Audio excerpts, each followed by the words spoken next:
ఈరోజు ఎంచుకున్న topic how am I to love. ఇది commentaries on living series 1 chapter 59 నుంచి తీసుకోవడం జరిగింది. సో విల్ హ్యావ్ ఈ టాపిక్ మీద how am I to love అన్న టాపిక్ మీద ఈరోజు చర్చ జరుగుతుంది. ముందుగా ప్రసాద్ ముల్పురి గారిని మాట్లాడవలసిందిగా కోరుతున్నాను సార్.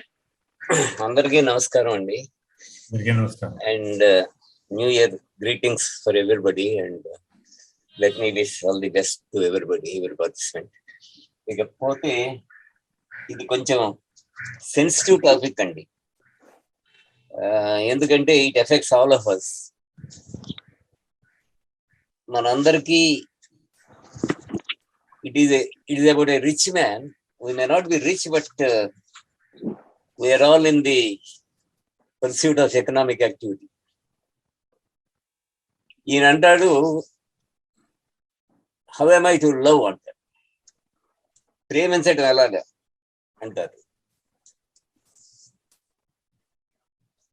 లైక్ ఎవరీ చాప్టర్ ఇది కూడా దీంతో బిగిన్ అవుతుంది. With description of nature. ఒక మౌంటైన్ సైడ్ ఉంటాం, కింద వ్యాలీ ఉంటాం, పైన క్లౌడ్స్, జూ మంచు అది ఉంటాం, డిస్టెంట్ నాయిస్ ఆఫ్ పీపుల్. ఇవన్నీ చాలా అందమైన సీన్ అది. అయితే ఇక్కడ ఈ వచ్చిన ఆయన హీఈస్ ఎ రిచ్ పర్సన్. ఆయన వచ్చి ఈ వ్యాలీ చూస్తారు, కానీ కృష్ణమూర్తి గారు అంటారు he has no eye for this valley అని, for the beauty of this valley అని. ఇక్కడికి వచ్చినా కూడా ఆయన బుర్రలో ఆలోచనలే ఉంటాయి, మిగతా ఆలోచనలు మామూలు ఆలోచనలు. ముఖ్యంగా ఇదంతా కూడా ఏంటంటే ఒక ప్రయత్నం. ఆయన ప్రయత్నం చేసి డబ్బు సంపాదించారు. అదే ప్రయత్నం ఇంకా కొనసాగుతూ ఉంది. ఆయనకి ఇదివరకు ప్రాబ్లమ్స్ ని సాల్వ్ చేసేవాడు, ఇప్పుడు కూడా ఇది ఒక ప్రాబ్లం అయింది. లవ్ అనేది కూడా ఒక ప్రాబ్లం అయింది అన్నమాట. ఆయన ఆకారంలో కూడా ఏంటి, ఈజ్ లీన్ అండ్ హార్డ్ అన్నది, efficient. Is an efficient person and he expected efficiency from other people. అంతేగాని ఆయనకి హృదయంలో సాఫ్ట్నెస్ లేదు. He is not generous of either heart or hand అన్నది. అంటే ఆ ఫీలింగ్స్ లోనూ సాఫ్ట్నెస్ లేదు. ఎవరికన్నా ఏదైనా సాయం చేయటం వాటిలో కూడా ఆయనకి సాఫ్ట్నెస్ లేదు. ఇది మనందరికీ వర్తిస్తుందండి. మనందరం కూడా ఒక యాక్టివిటీలోనే ఉన్నాం. పర్టికులర్లీ రిచ్ పర్సన్ అనే కాదు, మనందరం మన స్థాయిలోనే we don't have this quality of being generous either of heart or of hand. ఇది మనం వర్తించుకోవాలి. మనం ఏ రకంగా మనకి ఇది వర్తిస్తుంది అనేది మనం ఆలోచించుకోవాలి. విపులంగా చెప్పడం అనవసరం అనుకుంటాను.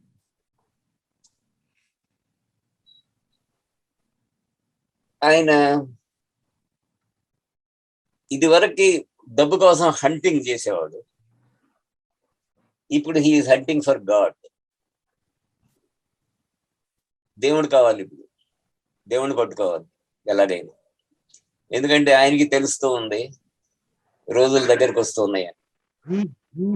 రోజుల దగ్గరకు వస్తున్నాయి కాబట్టి now you have to search for God. దానికోసం ప్రయత్నం.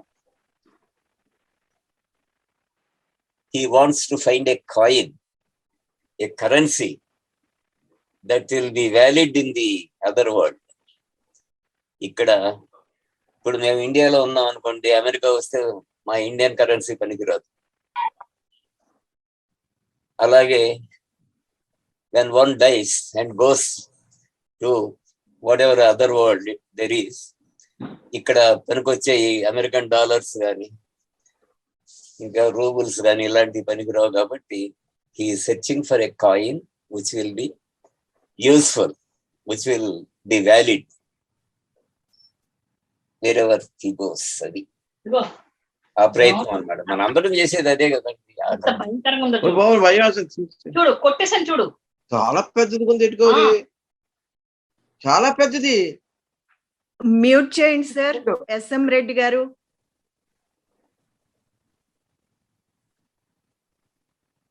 Please mute. అది ఈ రకంగా మరో ప్రపంచంలో పనికొచ్చే కరెన్సీ కోసం సెర్చ్ అనమాట. బేసికల్లీ ఏంటంటే he's a hard man, efficiency అన్నమాట. ఇది ఈయనకి కూడా కొన్ని ప్రాబ్లమ్స్ వచ్చాయి. ఆ ప్రాబ్లమ్స్ ఏంటో మనకి చెప్పలేదు క్లియర్ గా. ఆ ప్రాబ్లమ్స్ రాబట్టి apart from old age and impending end అది కాకుండా ఏవో ప్రాబ్లమ్స్ వచ్చాయి. Possibly is facing some economic problems also. ఎందుకంటే goddess of success was not with him altogether అని చెప్పారు. There were serious disturbances taking place in his otherwise successful life. And successful life లో కొన్ని అవాంతరాలు వచ్చాయి కాబట్టి కొన్ని ప్రాబ్లమ్స్. ఎవరికైనా big business man faces some problems at some stage in life. చాలా మటుకు అవి జరిగే సామాన్యంగా. అన్నీ కలిసి ఆయన ఈయన దగ్గరికి వచ్చారు. వచ్చి ఆయన చెప్తారనమాట, ఫ్రాంక్ గానే చెప్పారు. ఏమిటి, మీరంటే నాకు ఇష్టం లేదు అన్నాడు. మీరు చెప్పిన దాన్ని నేను ఫాలో కాలేదు. మీరు రిచ్ పీపుల్ అంటే హార్డ్ థింగ్స్ చెప్పారు. డబ్బున్న వాళ్ళు అంటే మీరు కొంచెం కష్టంగా మాట్లాడారు. అది నాకు ఇష్టంగా ఉండేది కాదు. కాబట్టి ఐ నెవర్ లైక్ యూ. నేను మిమ్మల్ని కొట్టదలిచాను, కానీ కొట్టడం సాధ్యం కాలేదు. మిమ్మల్ని ఏ రకంగానూ నేను సాధించలేకపోయాను, కాబట్టి వదిలేశాను.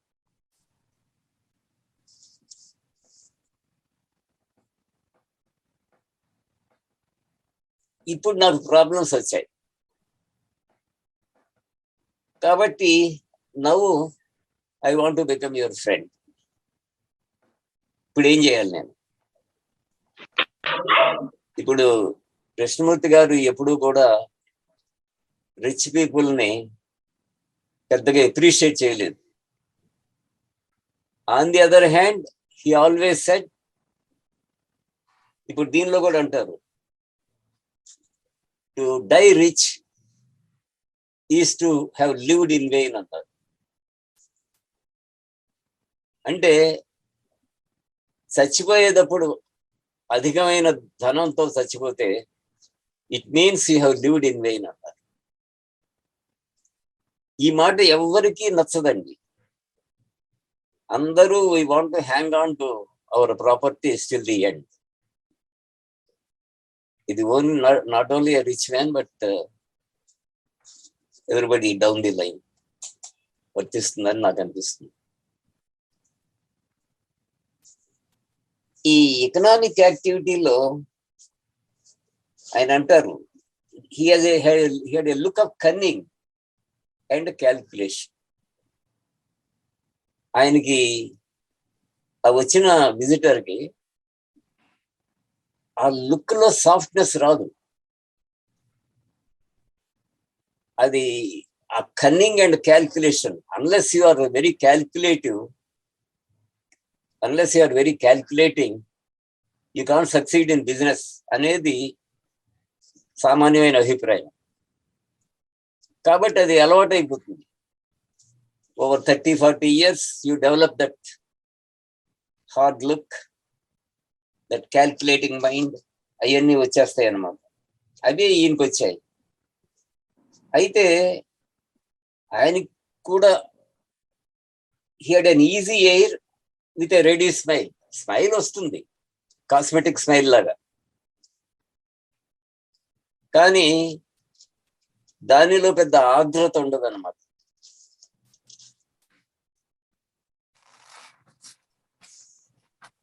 ఆయన అంటారు, హీ స్టిల్ క్యాల్కులేటింగ్, ఎంత ఖర్చు అవుతుంది ఈ దేవుణ్ణి పట్టుకోవాలంటే అన్నట్టుగా ఉంటుంది ఆయన ఎత్తుకొచ్చి. ఈ దేవుడు అనే పదార్థాన్ని పట్టుకోవాలి అంటే ఎంత ఖర్చు అవుతుంది, how much have I to spend. ఇప్పుడు ఆయన బార్టర్ లో ఇంట్రెస్ట్ ఉందంటాడు ఆయనకి. బార్టర్ అంటే you give something and take something in return. అది he thinks this is also a barter అన్నమాట.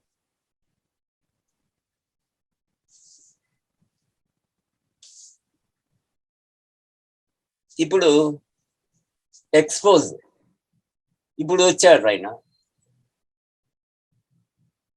He reconcile himself to Krishnaji అన్నమాట. ఇప్పుడు ఆయన దగ్గరికి వచ్చి హీఈస్ ఎక్స్పోజింగ్ హిమ్సెల్ఫ్. అయితే ఎక్స్పోజింగ్ చాలా కష్టం అంటారు.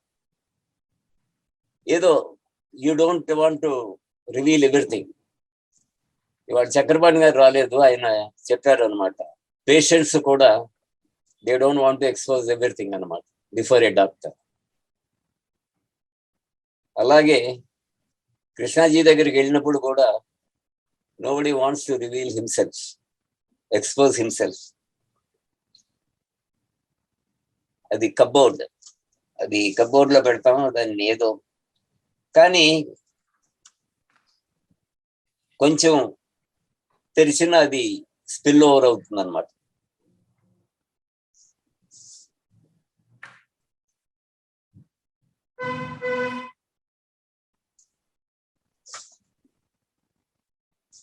ఈయన కృష్ణమూర్తి ఆయనతో ఫ్రాంక్ గా చెప్తారు, to accumulate wealth one must injure, be cruel, అన్జనరస్.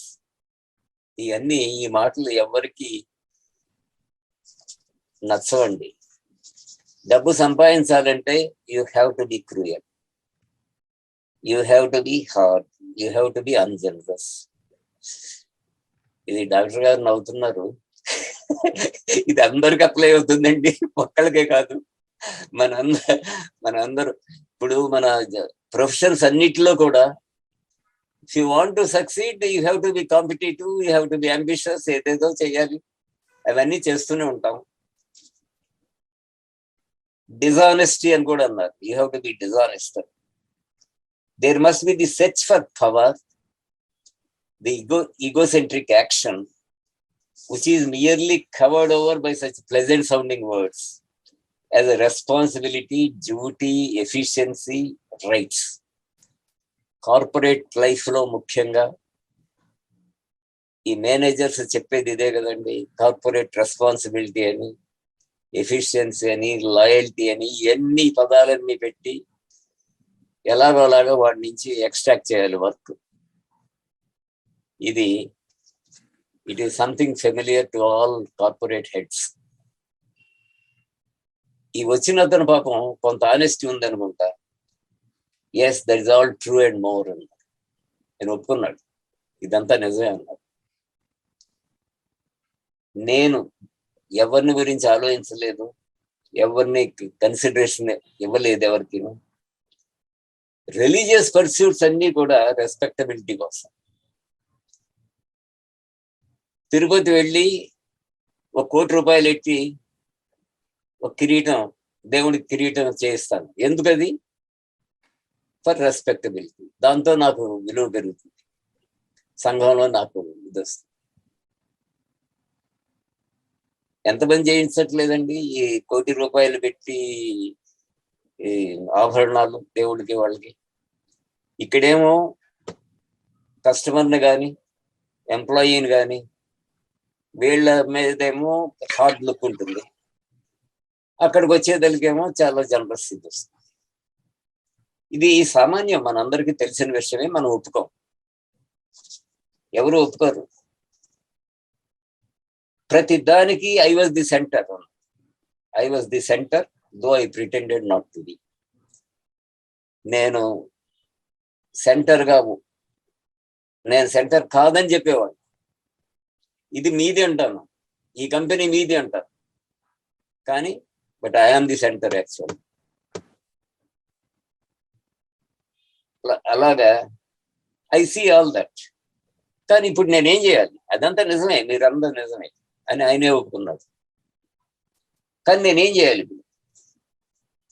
ఈయనంటారు, you must recognise things as they are. నువ్వు ముందు ఒప్పుకో, నువ్వు ముందు చూడు, ఫ్రాంక్ గా ఉన్నదాన్ని ఉన్నట్టు నువ్వు చూడు.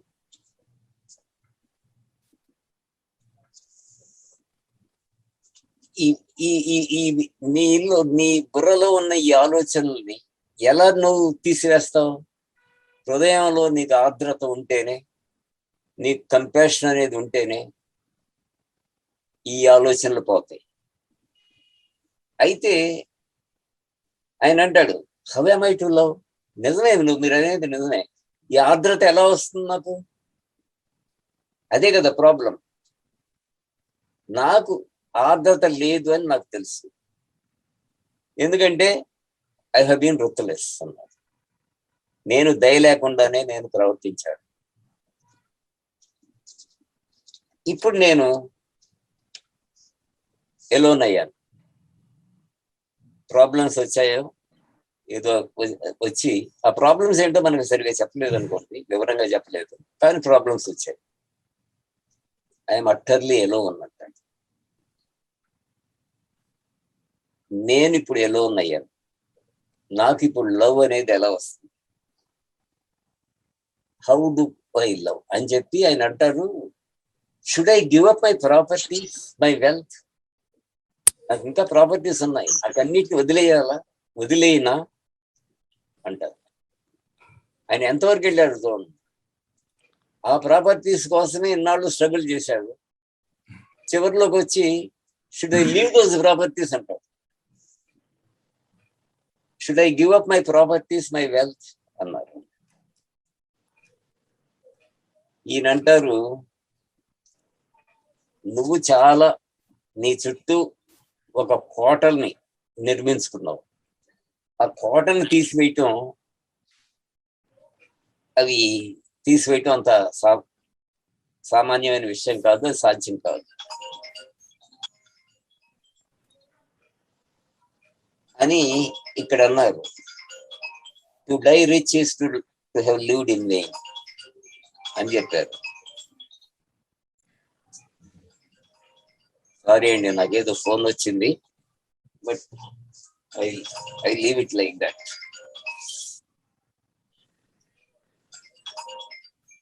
ఇప్పుడు ఆయన అనేది, నీకు నీ హృదయంలో ప్రేమ అనేది పుట్టాలి, అది. అంతేగాని ఈ ప్రాపర్టీస్ ని విడనాడటం అది కాదు. దానికంటే ఇంపార్టెంట్ అంటే నీలో ఆ దయాగుణం అనేది కలగాలి, అది ముఖ్యం.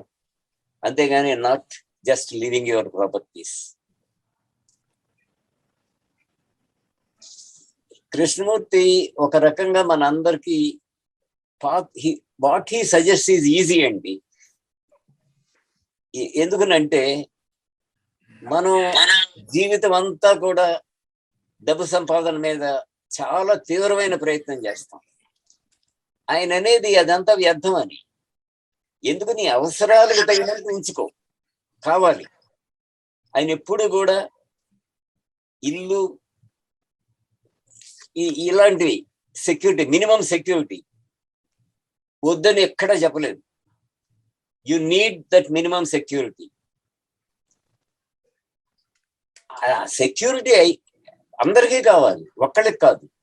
ఎవ్రీబడి రిక్వైర్స్ దట్ సెక్యూరిటీ అన్నారు. అయిన తరువాత ఈ తీవ్రమైన తాపత్రయం ఉండే దాన్ని ఆయన కాదన్నారు. అది what he condemns is that, ఆ తాపత్రయం.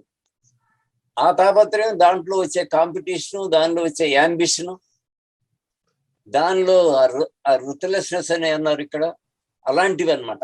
ఆ క్వాలిటీస్ ని ఆయన కండెమ్ చేస్తారు. He never said give up your properties, he never said you join a Hermitage. అలాంటి మాటలు ఆయన ఎప్పుడు అనలేదు. అందరికీ తిండి కావాలి, గుడ్డ కావాలి, మినిమం నెసెసిటీస్ కావాలి. he even said have some small luxuries అని కూడా అన్నారు. ఆయన జీవితంలో కూడా అదే అవలంబించారు. ఆయన he never compromised on his dress. మంచి డ్రెస్ లండన్ లో టైలర్లు దగ్గర కుట్టించుకునేవాడు.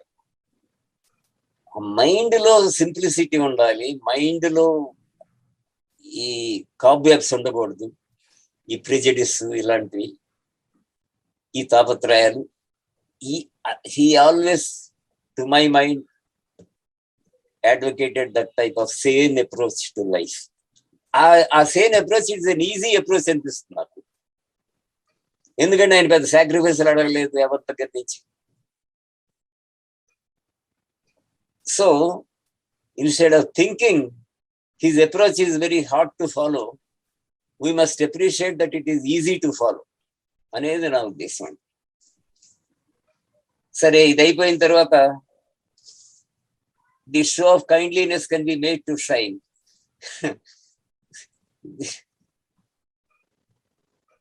But it is not the flame. The activity called. అసలు వాట్ ఈస్ నాట్ లవ్ అనేది చాలా క్లియర్ గా చెప్పారు ఇక్కడ. Service, activity called service is not love అన్నారు. మీరందరూ ఏదో చేశాను, అక్కడ టెంపుల్ కట్టించానో, ఇక్కడ స్కూల్ కట్టించానో, ఏదో సర్వీస్ అంటారు. ఇదంతా కూడా it may not be love. Tolerance అది లవ్ కాకపోవచ్చు అన్నారు. The cultivated compassion of church and temple. Cultivated compassion, వీళ్ళకింత చేశాను, వాళ్ళకింత చేశాను అనేది అది it is only action without an inspiration. లోపల దయ లేకుండా నువ్వు ఏదో యాక్షన్ చేస్తున్నావు, ఇంత ఇచ్చానంటావు, 50,000 డొనేషన్ ఇవ్వటం అయిపోయింది, నేను గొప్పగా సర్వీస్ చేశానంటాం. అదనమాట the gentle speech. Gentle speech కూడా ఏంటండి? Corporate manners. ఇప్పుడు మన కార్పొరేట్స్ లో చూడండి, అందరూ చెప్తారు కదా, what can I do, any further service అంటారు ఆఖరికి కాల్ సెంటర్స్ లో కూడా. అవి ఏంటి? ట్రైన్డ్ అనమాట. అలా ఇట్స్ ఓన్లీ ఏ వెనీర్, ఒక కవరప్ అనమాట. ఒక కంగుళం అటు ఇటు వెళ్ళరు వాళ్ళు చెప్పిన రూల్ నుంచి, వాళ్ళకి చెప్పబడిన రూల్ నుంచి. అది లోయర్ డౌన్. ఇదంతా కూడా inspiration from top, guidance from top. అట్లా ఈయన అన్ని చెప్పిన తర్వాత, సరేనండి, అటాచ్మెంట్ డినైస్ లవ్ అన్నారు. ఇట వాట్ ఈజ్ నాట్ లవ్ అనేది చాలా సార్లు చెప్పారు. ఇక్కడ కూడా చాలా విపులంగా చెప్పారు. Attachment is not love, show of service is not love అన్నారు కదా. Compassion of church and temple అని, అది కాదు. ఇక ఇదంతా అయిన తర్వాత ఆయన అంటాడు, I know all these things, these are all true, కాకపోతే ఐఎమ్ స్టార్వింగ్, ఫీడ్ మీ అంటాడు. చెప్పు నేనేం చేయాలి? How do I get love? That is the problem ఆయన అంటాడు. అంటే కృష్ణమూర్తి గారు అంటారు, నువ్వు చాలా మాట అడుగుతున్నావు, what am I to do, what am I to do అని. How am I to make money అని ఇప్పుడన్నా అడిగావా? How am I to perform my sex act అని నువ్వు అడిగావా ఎప్పుడైనా? ఇది నేను అంటున్నానండి, ఆయన అంటారు, చాప్టర్ లో లేదమ్మా. But you are saying how am I to love. నేను లవ్ ఎలా చేయాలి అని అడుగుతున్నావు. ఎందుకని అంటే ఆయన అంది, if you are hungry you will find it. If you are hungry you will find food. నీకు ఆకలి ఉంటే నువ్వు ఎత్తుక్కుంటావు, నీకు ఫుడ్ వస్తుంది. అది లేదనుకోండి, you're only greedy for different foods అనమాట. You're not hungry. ఇది ఎలా ఉంటుంది అనే గ్రీడ్ అనమాట, అంతకు తప్పేం లేదు అని చెప్తారు. You're again being cunning. How am I to love అనే క్వశ్చన్ ఏంటంటే, it is only a postponement of action. It is not action in the present. You are not prepared to really act in the present. Present లో action ఏం చేయాలి? You must see yourself. You must expose yourself completely. నీకు నువ్వు expose చేసుకోవాలి. ఓ, నీ జీవితం ఏంటి, నేను జీవితంలో ఏం చేశాను, ఎలా చేశాను, దయ చూపానా లేదా అనేది నువ్వు చూపుకొని, నీకు వచ్చిన you keep your heart empty. నీ హార్ట్ లో కంపాషన్ లేదనుకోండి, దాన్ని leave it. Don't fill it with thoughts, with things of the mind అన్నారు. అంటే దాని గురించి మళ్ళీ థింగ్స్ ఆఫ్ ది మైండ్ అంటే వెళ్ళటం అనమాట, ఎక్కడికో వెళ్ళటం, ఆన్ పిల్గ్రిమేజ్ వెళ్ళటం, లేకపోతే స్క్రిప్చర్ చదవటం, ఇలాంటి పనులు చేయకుండా యు ఫేస్ యువర్ సెల్ఫ్ అన్నమాట. You face yourself, expose yourself, accept reality. అదే that will give you love. అంతేనండి. Thank you. Thank you Prasad garu, చాలా చక్కగా వివరించారు. Very detailed explanation. Next doctor C V Rao గారిని మాట్లాడవలసిందిగా కోరుతున్నానండి. అందరికీ నమస్కారం అండి. ఇవాళ టాపిక్ లవ్. ఎందుకు నేను ప్రేమించబడాలి, ఎందుకు ప్రేమించాలి. లవ్ తర్వాత రెండొక సెకండ్ కేటగిరీ చాయిస్ ఏంటంటే లైక్ అని కూడా. అందరూ ప్రేమించబడలేకపోవచ్చు, కానీ లైక్ చేయబడాలి అనేది కూడా ఒక దృష్టిలో పెట్టుకుంటారని అనుకుంటాం. ఎప్పుడు తినాలని అనిపించే ధోరణి జంతు లక్షణం. ఎప్పుడు నేను ప్రేమించబడాలి, నన్ను లైక్ చేయాలి అనేటువంటి యావ కలిగిన లక్షణం అనేది మనిషి యొక్క లక్షణం, అంటే దాని గుర్తింపు కోసం. అయితే కృష్ణమూర్తి గారి పరిభాషలో ఏ విషయానికైనా సరే, ఏ వ్యక్తితోనైనా సరే, ఎక్కడైతే నువ్వు పెట్టుకుంటూ ఉంటావో బాధ కూడా అక్కడే మొదలవుతుంది అని చెప్తారు. బంధం కొనసాగే కొద్ది కూడా బాధ పెరుగుతుంది అని అంటారు. మొట్టమొదటి తీపిగా ఉంటుంది, తర్వాత తీపుగా మారుతుందని. అయితే బంధం పట్ల మాత్రం ఒక విషయం, బంధం అనే విషయంలో వచ్చినప్పుడు మనకి ఒకళ్ళ బాధ్యత చూపించడం, కానీ దానికి బదులుగా దాన్ని బలంగా సహజమైన బలహీనత, ఆ లక్షణాన్ని ఈ ప్రేమ అనే సెంటిమెంట్ తో జత కలుపుతాం అన్నమాట. అక్కడే వచ్చిన సమస్య. మనం లైక్ చేయబడటం, ప్రేమించబడటం అనేది అవసరం అవుతుంది సమాజంలో, లౌకిక ప్రపంచంలో. అది ఏమిటంటే, మన ఉత్పత్తులు కానీ, మనం అందించే సేవలు కానీ అందుకున్న కస్టమర్ నుంచి లైక్లు ఆశించటం, నప్పేలా చేయటం, ప్రేమలా మన ఉత్పత్తి కానీ సేవలు కానీ ఉండటం అనేది దాంట్లో తప్పులేదు. దాంట్లో వ్యక్తిగతంగా నా సాయం అందుకున్న వాళ్ళందరూ కూడా ఉండాలి అని ఒక మూగ వ్యధ అనేది మనిషిలో పెట్టుకోవడం అనేది కోపానికి, నైరాశ్యానికి, ఒక మానసిక కాలుష్యానికి కూడా దారితీస్తుంది పోను పోను. అయితే అందరి విషయంలోనూ ఈ ప్రేమ, ఈ లైకింగ్ బంధం ఉంటుందా అని అనుకుంటే మనం ఒక విషయం ఆలోచించాలి. నా రక్త మాంసాలు పంచుకున్న కుటుంబీకులే కొన్నాళ్ళకి నన్ను లైక్ చేయరు, ప్రేమలకు దూరం అవుతూ ఉంటారు. అప్పుడు ఒంటరితనంలో బోల్డ్ పోతాం, కానీ అయిన వాళ్ళని మనసు నుంచి గెంటి వేయలేము. అన్నటువంటి బాధను కూడా మనం దిగమింగుకుంటాం. ఇతరులకి ఎవరికైనా సాయం చేసినప్పుడు కానీ, ఇతరులు కొందరు విషయంలో మనం లైక్ ని, లవ్ ని నిరంతరం ఆశిస్తూ ఉంటాం. మన కుటుంబం దగ్గరికి వచ్చేటప్పటికే కొడుకులు, కోడళ్ళు, మనవళ్ళు, వీళ్ళ కింద వాళ్ళందరినీ ప్రేమిస్తూ ఉంటాము. మన వచ్చే వాళ్ళకి తండ్రి, బాబాయి, తాత వీళ్ళందరినీ కూడా తక్కువ ప్రేమిస్తూ ఉంటాం, తక్కువ బాధ్యతలో ఉంటాం, ఎక్కువ ప్రేమిస్తూ ఉంటాం. అయితే ఎవరినైతే మనం ఎక్కువ ప్రేమిస్తూ ఉంటామో బాధ్యతగా, వాళ్ళు పెరుగుతున్న కొద్దీ ఎగిరే పక్షుల మాదిరిగా ఎవరి ద్వారా వాళ్ళు వెళ్ళిపోతారు. సందర్భం కూడా ఉండదు. అయితే మరి ఈ పలకరింపుకు నోచుకున్నప్పుడు ఇతరుల్ని ఆక్షేపించినట్టుగా, ఇతరుల గురించి మనం అనుకున్నట్టుగా మన కుటుంబంలో వాళ్ళని కూడా అనుకోవాలి కదా మనం. కానీ అక్కడ మనం అనుకోం, మనం దాన్ని దిగమింగుకుంటాం. కాబట్టి ఇక్కడ మనంగా అనుకుంటే మనం ఓపెన్ మైండ్గా ఉండగలం, అనుకోకపోతే సంకుచితంగాను మారగలం అని అనుకుందాం. సరే, తన సంగతి వదిలేద్దాం. అసలు మనల్ని ఎవరైనా ఎందుకు ప్రేమించాలి అనే ప్రశ్న ఒకటి మనం పెట్టుకోవాలి. ఎందుకు లైక్ చేయాలి?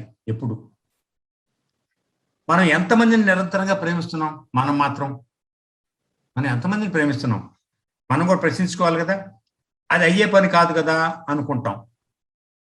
ఒకసారి అంటాడు, నాకు చానాల క్రితం ఒక అతను చెప్పాడు, ప్రేమించబడాలి, లైక్ చేయబడాలి అనే పదం పెద్ద నష్టమేం కాదండి, అనుకోవటంలో ఆశించడంలో తప్పులేదు. షిరిడి సాయిబాబా ఆ ఆలయం దగ్గర కూడా, దేవాలయం దగ్గర ఒక స్లోగన్ ఉంటుంది, look at me I will look at you అని. Look at me I will look at you. నువ్వు నా వైపు దృష్టి సారించు, నన్ను చూడు, నేను నిన్ను ఆశీర్వదించి నిన్ను క్షేమంగా చూస్తాను అనే ఉద్దేశం అన్నమాట. ఇక్కడ కూడా నన్ను ప్రేమించు, నిన్ను కూడా ప్రేమగా బాధ్యతగా చూస్తాను అని జనసామాన్యంలో కొట్టుకొచ్చే భాషగా అది వస్తుంది అనమాట. అది ఒక కండిషన్డ్ లవ్ కింద భావిస్తారు జిడ్డు కృష్ణమూర్తి గారు. నన్ను ప్రేమిస్తేనే నేను నిన్ను ప్రేమిస్తాను అనేది ఒక వ్యాపార సంబంధం అయింది, ఒక బేరంతో కూడినటువంటి విషయం. ఓకే, సో ఇంకోటి, ఈ ప్రేమ విషయాలకు వచ్చేటప్పటికే ఒకటి అనుకుంటాం, మనం ఒక రాజకీయవేత్త నుంచి కూడా మనం చక్కగా నేర్చుకోవాలి. ఈ ప్రపంచంలో ఏ రాజకీయవేత్త కూడా ప్రజల్ని సూటిగాను వాడిగాను ప్రేమించరు. వాళ్ళ దగ్గర నుంచి ప్రేమ కూడా పెద్దగా ఆశించరు. డబ్బుతో కానీ ప్రేమతో కానీ ఓట్లు రాబట్టుకుంటాడు. ఆ గెలిచిన తర్వాత అధికారంతో చేయదగింది చేస్తారు, చేయలేనిది ప్లేట్ ఫిరాయిస్తాడు. అప్పుడు ఈ ఓటర్ని, మనిషిని, వ్యక్తిని, ఇదివరకు ప్రేమించినటువంటి వ్యక్తిని కూడా వదిలేస్తాడు. అంటే మనం అవసరమైనప్పుడు వారికే తీసుకొని తర్వాత వదిలేస్తున్నాం. అది ప్రేమగా ఉన్నట్టు కనపడుతూ ఉంటుంది. ఎప్పటికప్పుడు నమ్ముతూనే ఉంటాం. బీహార్ మాజీ చీఫ్ మినిస్టర్ అన్నాడు, ఒక్క ఓటర్ని 100 సార్లు మోసం చేయొచ్చాడు భారతదేశంలో. ఒక్క ఓటర్ని 101సారి అనుకుంటా అంట, ఏదో తప్పు చెప్తున్నాడు కదా, మోసం జరుగుతుందే మనకి అని 101సారి అనుకుంటాడంట. అంత బలమైన నమ్మకం వీళ్ళలో ఆవరించి ఉంది చేసే వాటిలో. ప్రేమను గుప్పించినంత మాత్రాన, నాటకీయంగా చూపించినంత మాత్రాన నిజమైన ప్రేమ కాదు. హృదయంలోంచి వచ్చేటువంటి ప్రేమ ఎప్పుడు కూడా ఆచరణాత్మకంగా ఉంటుంది అంటారు జిడ్డు కృష్ణమూర్తి గారు. సో ఇంకోటి ఏంటంటే, ఈ ప్రేమించబడి ప్రేమకు నోచుకునేటువంటి పరిస్థితుల్లో మనిషికి ఏం జరుగుతుంది అని అంటే, కొన్నాటికి ఒంటరివాడిని అయిపోయాననే ఫీలింగ్ వస్తుంది. ఒంటరివాడిని అయిపోయాననే ఫీలింగ్ వచ్చిన తర్వాత ఈ ఒంటరితనంతో ఒక నైరాశ్యం వస్తుంది. ఈ నైరాశ్యం నుంచి కోపం వస్తుంది. దీని నుంచి ఇతరులకు దూరం అవుతూ ఉంటాడు. అంటే శత్రు సంఖ్య వరుసనే పెంచుకుంటూ ఉంటుంటాడు అనమాట. ఈ లోన్లీనెస్ మూలంగా ఎవ్వరికీ కూడా ఈ క్యాండిడేట్ మీద ప్రత్యేకంగా ఒక సానుభూతి కానీ సహకారం కానీ అందదు. కాబట్టి ఇక్కడ ఏం చెప్తాడంటే, ఈ లోన్లీనెస్ అనేది కానీ, ఈ అనవసరమైన ప్రేమను ఆశించడం అనేది కానీ, ఇదంతా కూడా మనం కొని తెచ్చుకున్నటువంటి గందరగోళం అంటారు జిడ్డు కృష్ణమూర్తి గారు. ఓకే, కాబట్టి దీని నుంచి మనం వదిలినప్పుడే మెంటల్ ఫ్రీడమ్ అనేది మనకు కలుగుతుంది అనేది ఆయన ఉద్దేశం.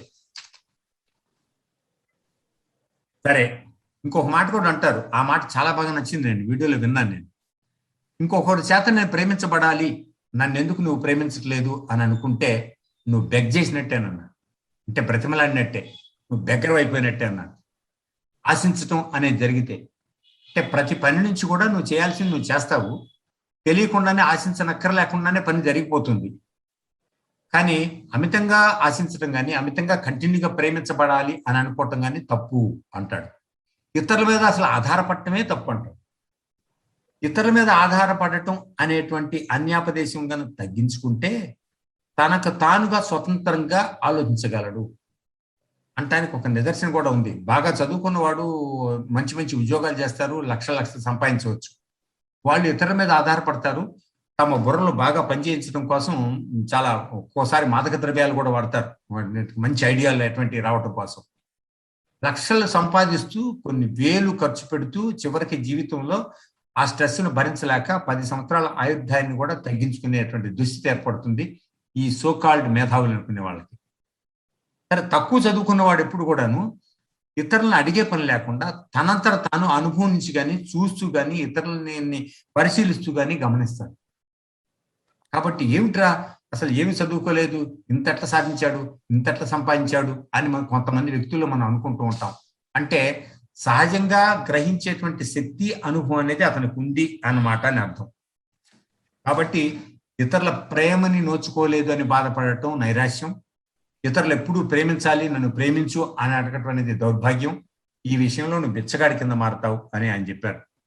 ఇంకోటి ఏంటంటే, ఇట్లా కాకుండా ఒక సందర్భంలో ప్రేమించబడాలని ఎవరి నుంచి ఎదురు చూడకుండా మనంతట మనమే సందర్భోచితంగా ఒక అన్కండిషనల్ లవ్ని చూపించడం అనేది చాలా ఇట్టైన పని అని చెప్పారు జేకే గారు. అన్కండిషనల్ లవ్ మొదటి నుంచి ఆయన చెప్తూ వచ్చారు. ఏదన్నా నువ్వు తల్లిని కానీ, తండ్రిని కానీ, నీ ఇంట్లో వాళ్ళని కానీ, బంధువుల్ని కానీ ప్రేమించేటప్పుడు అన్కండిషనల్ గానే ఉంటావు. ఓకే, అది నీ బాధ్యత. కడుపు తీపి అనుకోండి, రక్త సంబంధం అనుకోండి, ఉంటావు. అట్లాగే ఇతరులను ప్రేమించే సందర్భంలో కూడా, ఇతరులకు సహకరించే సందర్భంలో కూడా, ఇచ్చిపుచ్చుకునే ధోరణి సందర్భంలో కూడా అన్కండిషనల్ గా ఎప్పుడైతే నువ్వు ప్రేమను చూపించగలుగుతావో అక్కడ నీకు వ్యధ అనేది లేకుండా పోతుంది. You can see wonders. Of course at most wonders ఒక్కోసారి లేకపోయినా కానీ అట్మాస్ట్ సాటిస్ఫాక్షన్ అనేది నీ అంతరాత్మ కలుగుతుంది అని అంటారు ఆయన. సో అసలు నిన్ను నువ్వు సరిగ్గా ప్రేమించుకోవటం, నిన్ను గురించి నువ్వు తెలుసుకోవటం, నీ జీవితం గురించి ఏమిటి అనేది నువ్వు ఆరా తీసుకోలేకపోవటం అనే ప్రేమ నీకు లేనప్పుడు ఇతరుల ప్రేమను నువ్వు ఆశించే హక్కు నీకు ఎక్కడుంది అంటాడు జిటి కృష్ణమూర్తి గారు. కాబట్టి తప్పనిసరిగా ఇది ఆలోచించాల్సిన విషయం. అది love and gratitude cost nothing but buys unknown unexpected things in the life. ఎప్పుడు కూడా ఇవి కృతజ్ఞత చూపటం, షరతులు లేని ప్రేమని ప్రదర్శించటం, ఇటువంటి వాటి వల్ల మనకు తెలియకుండానే జీవితంలో మధురానుభూతులు కలుగుతాయి. వాస్తవంలో మనం జీవించినట్టు అవుతుంది, మన జీవనయానం సజావుగా సాగుతుంది. అట్లాగే కొన్ని సందర్భాల్లో కూడా నువ్వు ఊహించని మంచి మలుపులు కూడా దొరుకుతాయి. ఎప్పుడైతే నువ్వు ఆ సాఫ్ట్ నేచర్తో ఉండగలుగుతావో తెలియకుండానే నీకు ఆ సహకారం అనేది బయట నుంచి అబ్బుతుంది అంటారు ఆయన. సో ధన్యవాదాలు. Thank you so much. Thank you doctor C V Rao garu. Thanks. Sir next doctor Subbarao గారిని మాట్లాడవలసిందిగా కోరుతున్నాను సార్.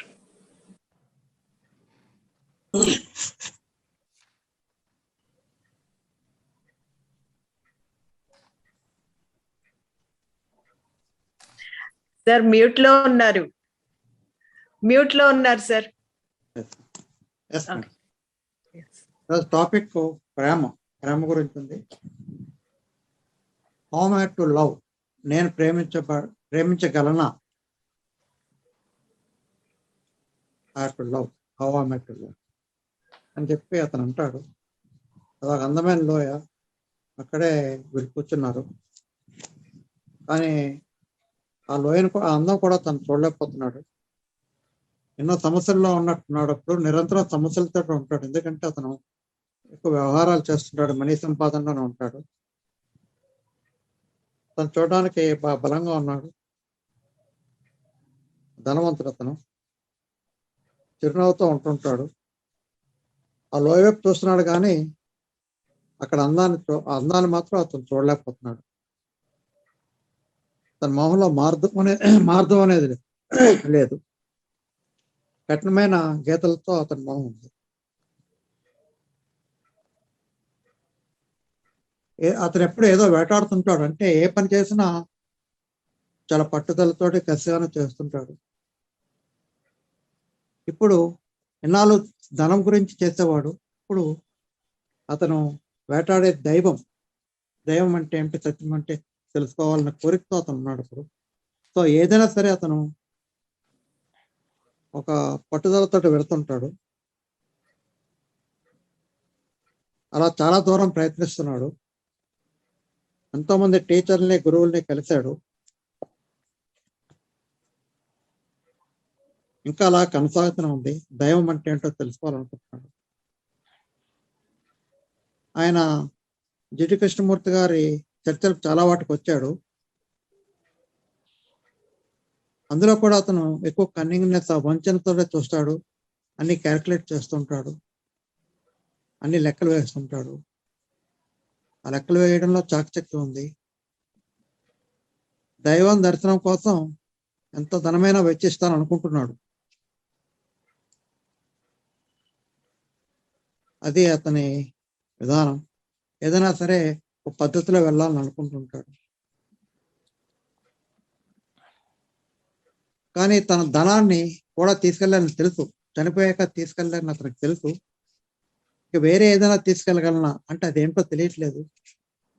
అది ఏమిటంటే దైవ దర్శనం చేసుకోగలనా, లేకపోతే ప్రేమ అనేది ఏంటో తెలుసుకుందామా అని చెప్పి అనుకుంటున్నాడు.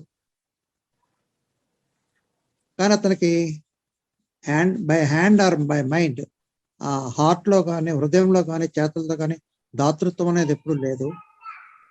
చాలా గట్టిగా ఉంటాడు డబ్బుల దగ్గర. ఎక్కువ ఇవ్వాలంటే వెనకాడుతాడు. ఎవరికి కూడా డబ్బులు ఇవ్వడు. తన దగ్గర డబ్బు తీసుకోవడానికి వారికి అర్హత ఉండాలంటాడు. ఎవరైనా డబ్బు అడిగితే దానికి ఎంతో కష్టపడితే కానీ ధనం సంపాదించలేదు, అంత అర్హత వాళ్ళకు కూడా ఉండాలంటాడు. అది అతని వే ఆఫ్ లివింగ్. ఆ రోజు మాత్రం అతని మనస్సు విప్పి చెప్పడానికి వచ్చాడు. అంటే ఎన్నాళ్ళు డబ్బు సంపాదన అనే ఒక దాన్ని పెట్టుకుని వచ్చింది. ఇది మాత్రం పూర్తిగా మనసు విప్పి రావాలనుకుంటున్నాడు. ఎందుకంటే తన జీవితం ఇంతవరకు చాలా విజయవంతమైంది, కానీ ఇప్పుడు ఎన్నో ఆటంకాలు ఏర్పడుతున్నాయి అంటున్నాడు. ఆ goodness of rich, goddess of richness అనేది తను వదిలేసిందని చెప్పి బాధపడుతున్నాడు. ఇప్పుడిప్పుడే ఆ గురించి నేను తెలుసుకుంటున్నాను అనుకుంటున్నాడు అన్నాడు. ఇన్ని సంవత్సరాలు మిమ్మల్ని వ్యతిరేకిస్తున్నాం. చాలాసార్లు కృష్ణమూర్తి చెప్పాను, ఎప్పుడు కూడా ఎందుకంటే ఆయన ధనవంతులను వ్యతిరేకంగా మాట్లాడుతుంటాడు. అంచేత ఆయన అంటే కొంచెం రెసిస్ట్ చేస్తున్నాడు. ఆయన మాటలు అంటే రెసిస్ట్ చేస్తాడు. ధనవంతుల గురించి మీరు చాలా కఠినంగా మాట్లాడతారు అని అంటుంటాడు. మీకు ధనవంతుల మీద చాలా కోపం ఉందని కూడా అన్నారు. మీరు తగిన సమాధానం ఎన్నాళ్ళు కూడా మీకు తగిన సమాధానం ఇవ్వలేకపోయాను. మీపై గెలవలేనని కూడా నాకు అర్థమైంది. ఎన్నో రకాలుగా ప్రయత్నించాను, కానీ అది వీలవలేదు. ఇప్పుడు ఏం చేయాలి చెప్పండి. అంటే మిమ్మల్ని వ్యతిరేకిద్దాం అనుకున్నాను, అది వీలవలేదు. అంటే నేను ఆ విషయంలో పూర్తిగా అపజయం అయ్యాను. అసలు మీ డైలాగ్స్ కి రాకుండా ఉంటే బాగుండేది. కృష్ణమూర్తి టీచింగ్ తో ప్రాబ్లం ఏంటంటే ఒకసారి ఆయన టీచింగ్ లోకి ఎంటర్ అయ్యాక బయటికి రాలేదు. ఆయన వదలదు, మనం తెలుసుకోవాలి. అలాగే ఇతను కూడా కృష్ణాది టీచింగ్ వెళ్ళేవాడు, అది వదిలేద్దాం అనుకున్నాడు. ఆయన టీచింగ్ వచ్చాక ఎన్నో నిద్రలేని రాత్రులు గడిపాడు. అతనికి ఇంతకుముందు కళలు కూడా లేకుండా శుభ్రంగా పడుకునేవాడు. కానీ ఇప్పుడు బాధాకరమైన కళలు మీరంటే చాలా భయం కూడా కలుగుతుందన్నాడు. ఎందుకంటే ఆయన చెప్పిన జీవిత విధానము తనకు అర్థం అవ్వట్లేదు, అవగాహన రావట్లా. నేను మీ మీద ఎన్నో శాపనార్థాలు పెట్టాను, అది మనం కూడా చేస్తుంటాం. అప్పుడు కృష్ణాది టీచింగ్ అర్థం అవ్వకపోతే ఇదెక్కడ టీచింగ్ అని తిట్టుకుంటుంటాం. అలా అని చెప్పి వదిలి వెళ్ళాం. ఇది కూడా మనం తెలుసుకోవాలి. నాకు స్నేహితులు ఎవరు లేరు, ఇప్పుడు కావాలంటే కూడా ఎవరు దొరకరు. ఎందుకంటే సార్ ఒక్క నిమిషం సార్. వెంకటరమణ గారు ప్లీజ్ మ్యూట్. వెంకటరమణ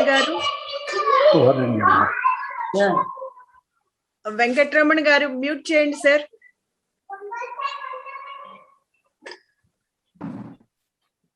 లేదండి, నేను I also give the message to him. Okay. Suryaprakash Varla వాళ్ళు కూడానండి. వారు కూడా మ్యూట్ చేయాలి. But disturbance right now is coming from Venkataramana గారి దగ్గర నుంచి. అక్కడి నుంచే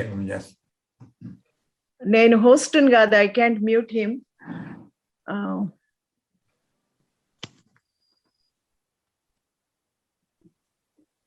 వెంకటరమణ గారు. అందరిని మ్యూట్ చేయమని చెప్పండి. యా,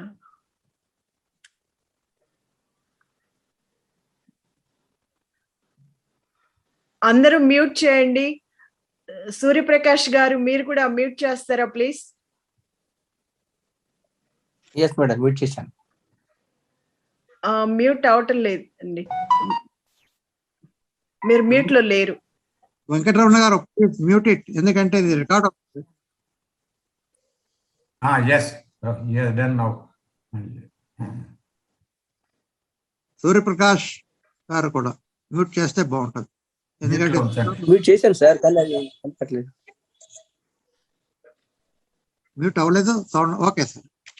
యా మీ సౌండ్ లేకుండా ఉంటే చాలు ప్రస్తుతం. యా,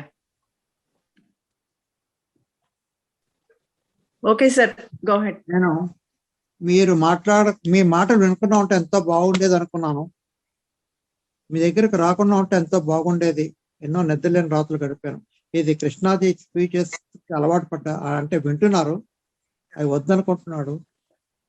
ఆయన మీద వ్యతిరేకత ఉంది, ఎందుకంటే ధనవంతులను ఆయన నెగిటివ్ గా మాట్లాడుతుంటాడని.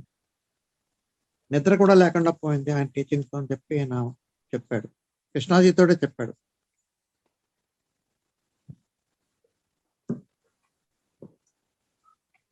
ఏం చేయాలి మీరు నాకు స్నేహితులు ఎవరు లేరు, ఇప్పుడు కావాలన్నా తీసుకురాలేను.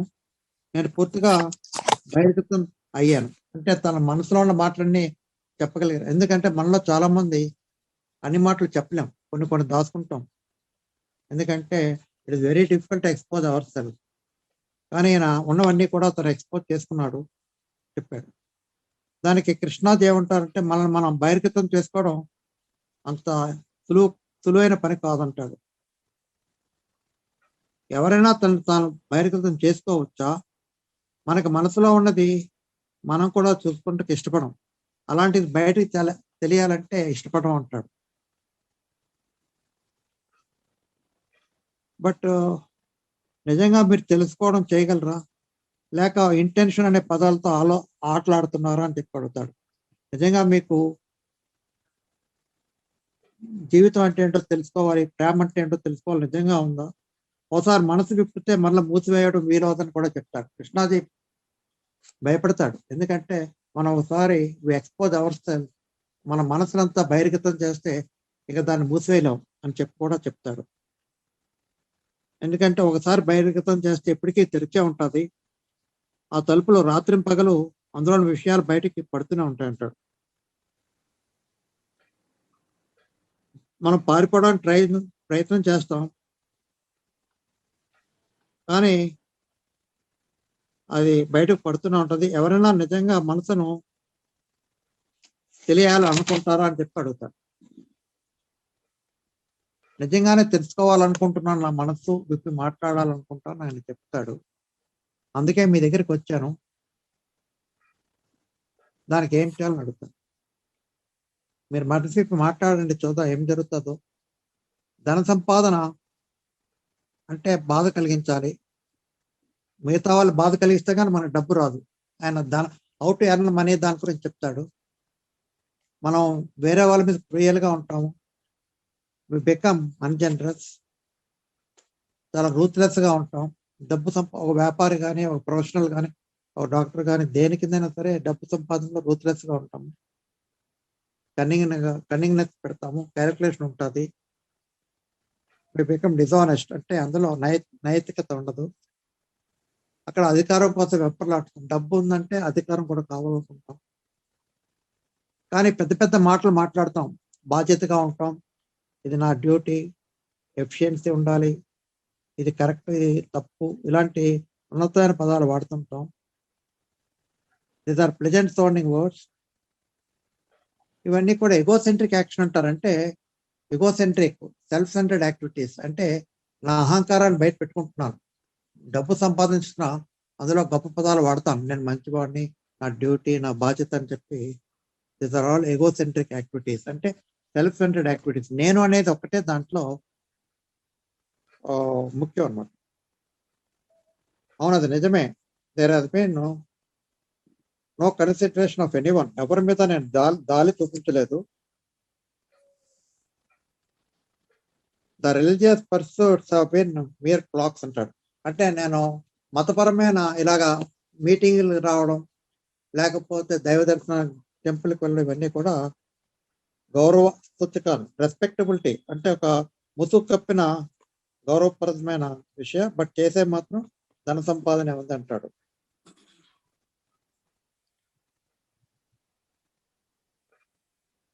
దేనికి ఎవరి ధార్మిక విషయాలు కొనసాగితే అదొక ముసుగనే అంటాడు. ఇలాగా ధర్మపరమైన పనులు అంటే కాషాయ వస్త్రాలు ధరించడం, లేకపోతే టెంపుల్స్కి వెళ్ళడం, ఉపవాసాలు ఉండడం, ఏం చేసినా అన్ని నా చర్యలు, నా చుట్టూ జరిగే చర్యలు అని అంటాడు. అంటే సెల్ఫ్ సెంటర్డ్ యాక్టివిటీ. అందులో కేంద్రం నేనే, అందులో ప్రాముఖ్యత నాకే ఉంటుంది. అంటే ఏం చేసినా నాకు పేరు రావాలని, ఇంకా డబ్బు రావాలని, ఇలాంటి కోరికలతో నేను చేస్తాను.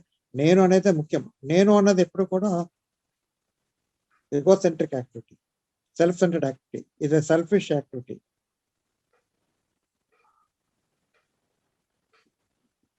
మొదటిది ఉన్న విషయాలు ఉన్నది ఎలా గుర్తించాలి అని. అంటే ఇప్పుడు ఏం చేయాలి, ఇది నా పరిస్థితి అంటే ఇప్పుడు ఉన్నది ఉన్నట్టు గుర్తించాలంటాడు. ఎలా గుర్తించాలంటాడు?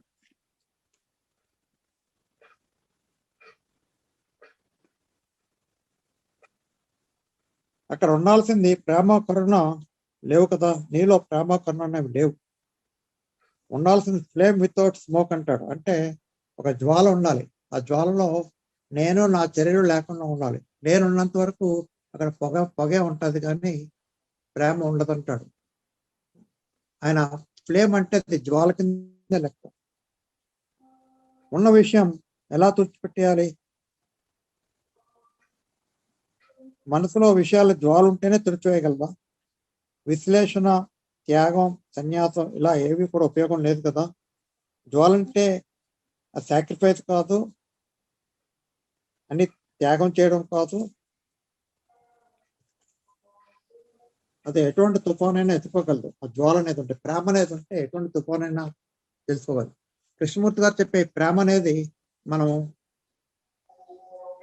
ముఖ్యంగా తెలుసుకోవాలి. ఎందుకంటే ఆయన ప్రేమ, మరణం, జీవితం ఈ మూడు కలిపే చెప్తాడు ఎప్పుడు కూడా. మరణం ఉన్నప్పుడే ప్రేమ వస్తుంది అంటాడు. మరణం అంటే ఏమిటి? భౌతికమైన మరణం కాదు, ది మీ ఐ అనేది ఎప్పుడైతే అంతమైందో ఆ క్షణంలో వచ్చేది ప్రేమ అంటాడు. సో డైయింగ్ అండ్ లివింగ్ అనేది ప్రేమతో కూడిన పని. అంటే ఉన్న కంటెంట్స్ ఆఫ్ కాన్షియస్నెస్ అన్ని కూడా ఎంటీ అయినప్పుడు వచ్చేస్తే డైయింగ్ అంటే నేను అంతమవుతుంది. ఉన్న కాంటెంట్ ఆఫ్ కాన్షియస్లో ఉన్నది నా విషయాలు. అంటే ఏంటి? చిన్నప్పటి నుంచి ఉన్న అటాచ్మెంట్, నా అసూయ, భయం, కోపం, కోరికలు, పర్సిట్ ఆఫ్ ప్లెజర్, విషాదాలు, ఇవే ఉంటాయి. అందులో ప్రేమ అనేది ఉండదు. కానీ మనం ప్రేమ అనుకుంటున్నాం. దేని అనుకుంటున్నాం ప్రేమని? అటాచ్మెంట్. నేను నా భార్యను ప్రేమిస్తున్నాను అని అనుకుంటాను, కానీ నా గర్ల్ ఫ్రెండ్ ప్రేమిస్తున్నాను అనుకుంటాను. ఆమె ఎవరైనా చూస్తే నాకు అసూయ కలుగుతుంది, కోపం వస్తుంది. I get hatred about you. I become antagonist to her. I become an enemy to her. I want to take a revenge against her. So ఇలాగ ద్వేషం ఉన్నా, అసూయ ఉన్నా అది ప్రేమ అవుతుందా? సో ప్రేమ అనేది ఉన్న విషయాలన్నీ అంతమైనప్పుడే, అంటే నేను అంతమైనప్పుడే ఉన్న మానసిక స్థితే ప్రేమ. ప్రేమకి ఆలోచనతో రాదు, కల్టివేట్ చేస్తే రాదు. నేను నిన్ను ప్రేమిస్తున్నాను అనే మాట రాదు. ఐ లవ్ మై ఫ్యామిలీ అనేది లేదు అందులో.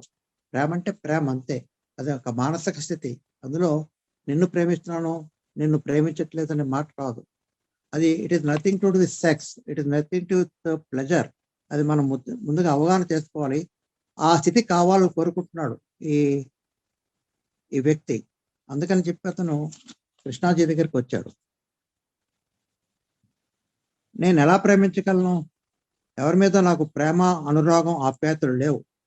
నాలో ఉండవలసిన వారు,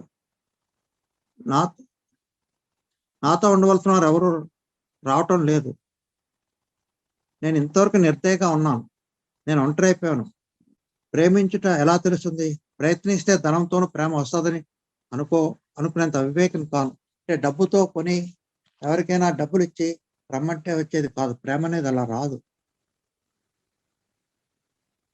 ప్రయత్నం, ధనం, త్యాగం అన్నీ వద్దనుకుంటేనే ప్రేమ వస్తుంది అనుకునేంత అవివేకం కాను. నేను ఎంతవరకు ప్రేమించలేదు అని తెలుసు. ప్రేమించి ఉంటే ఈ పరిస్థితి వచ్చేది కాదని కూడా నాకు తెలుసు. అంటే నా సంపద ఆస్తులు వదిలేయాలా అని అడుగుతాడు. నువ్వు పెంచుకున్న తోట చాలా జాగ్రత్తగా పెంచుకున్నావు. అందులో ఉన్నవన్నీ కూడా పాయిజనస్ వీడ్ అంటాడు. విషతుల్యమైన కలుపు మొక్కలే పెరిగాయి. వాటిని వేలతో సహా పెరిగివేయాలి.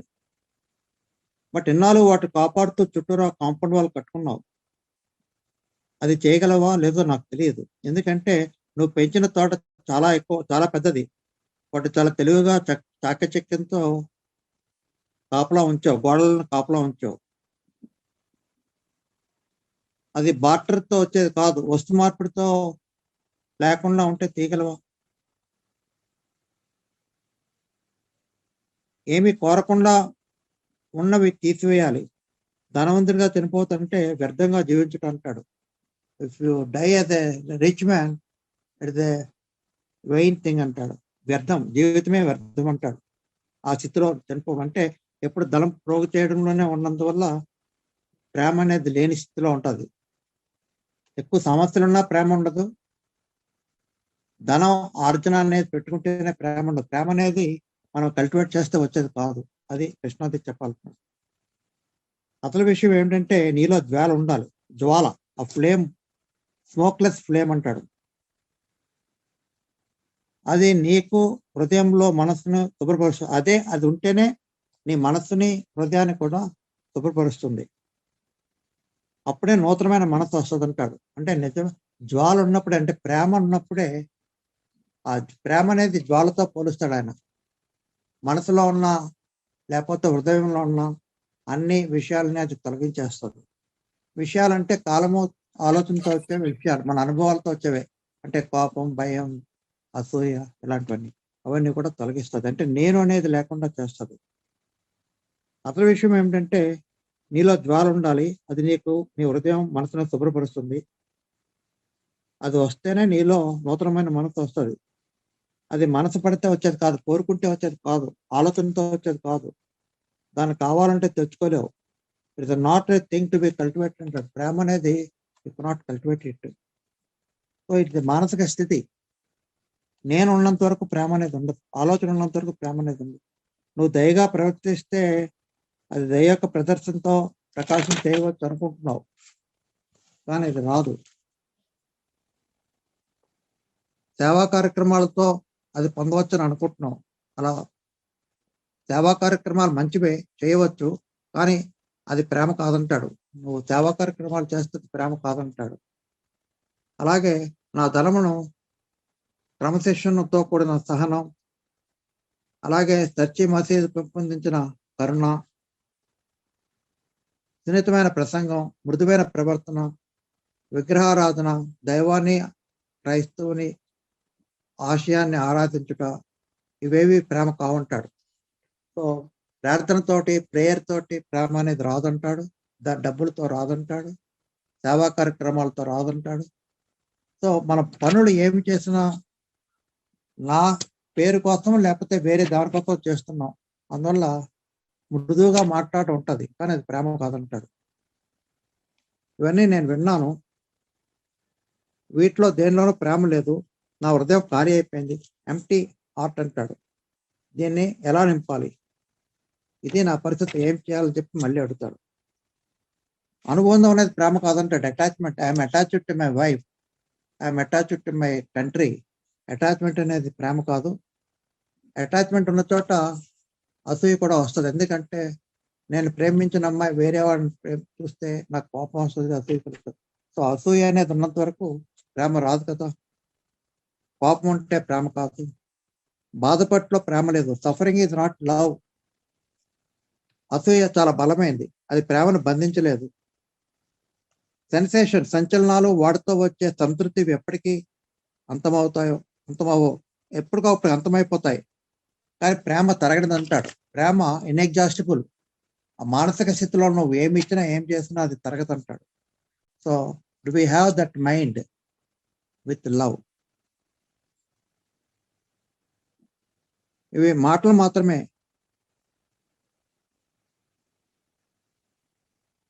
మనకి ఆకలి వేస్తే ఆ తిండి తినగలం. తినాలంటే ఆకలి అవసరం అంటాడు. ఆకలి ఉంటే ఆహారం దొరుకుతుంది. నీకు ఆకలి ఉందా, లేక కొత్త రుచుల కోసమే నువ్వు తింటున్నావా? అంటే ప్రేమ కావాలని చెప్పి ఏదో చేస్తున్నావా, లేకపోతే అలాగే ఆకలి లేకుండా తినడం అంటే రుచులు.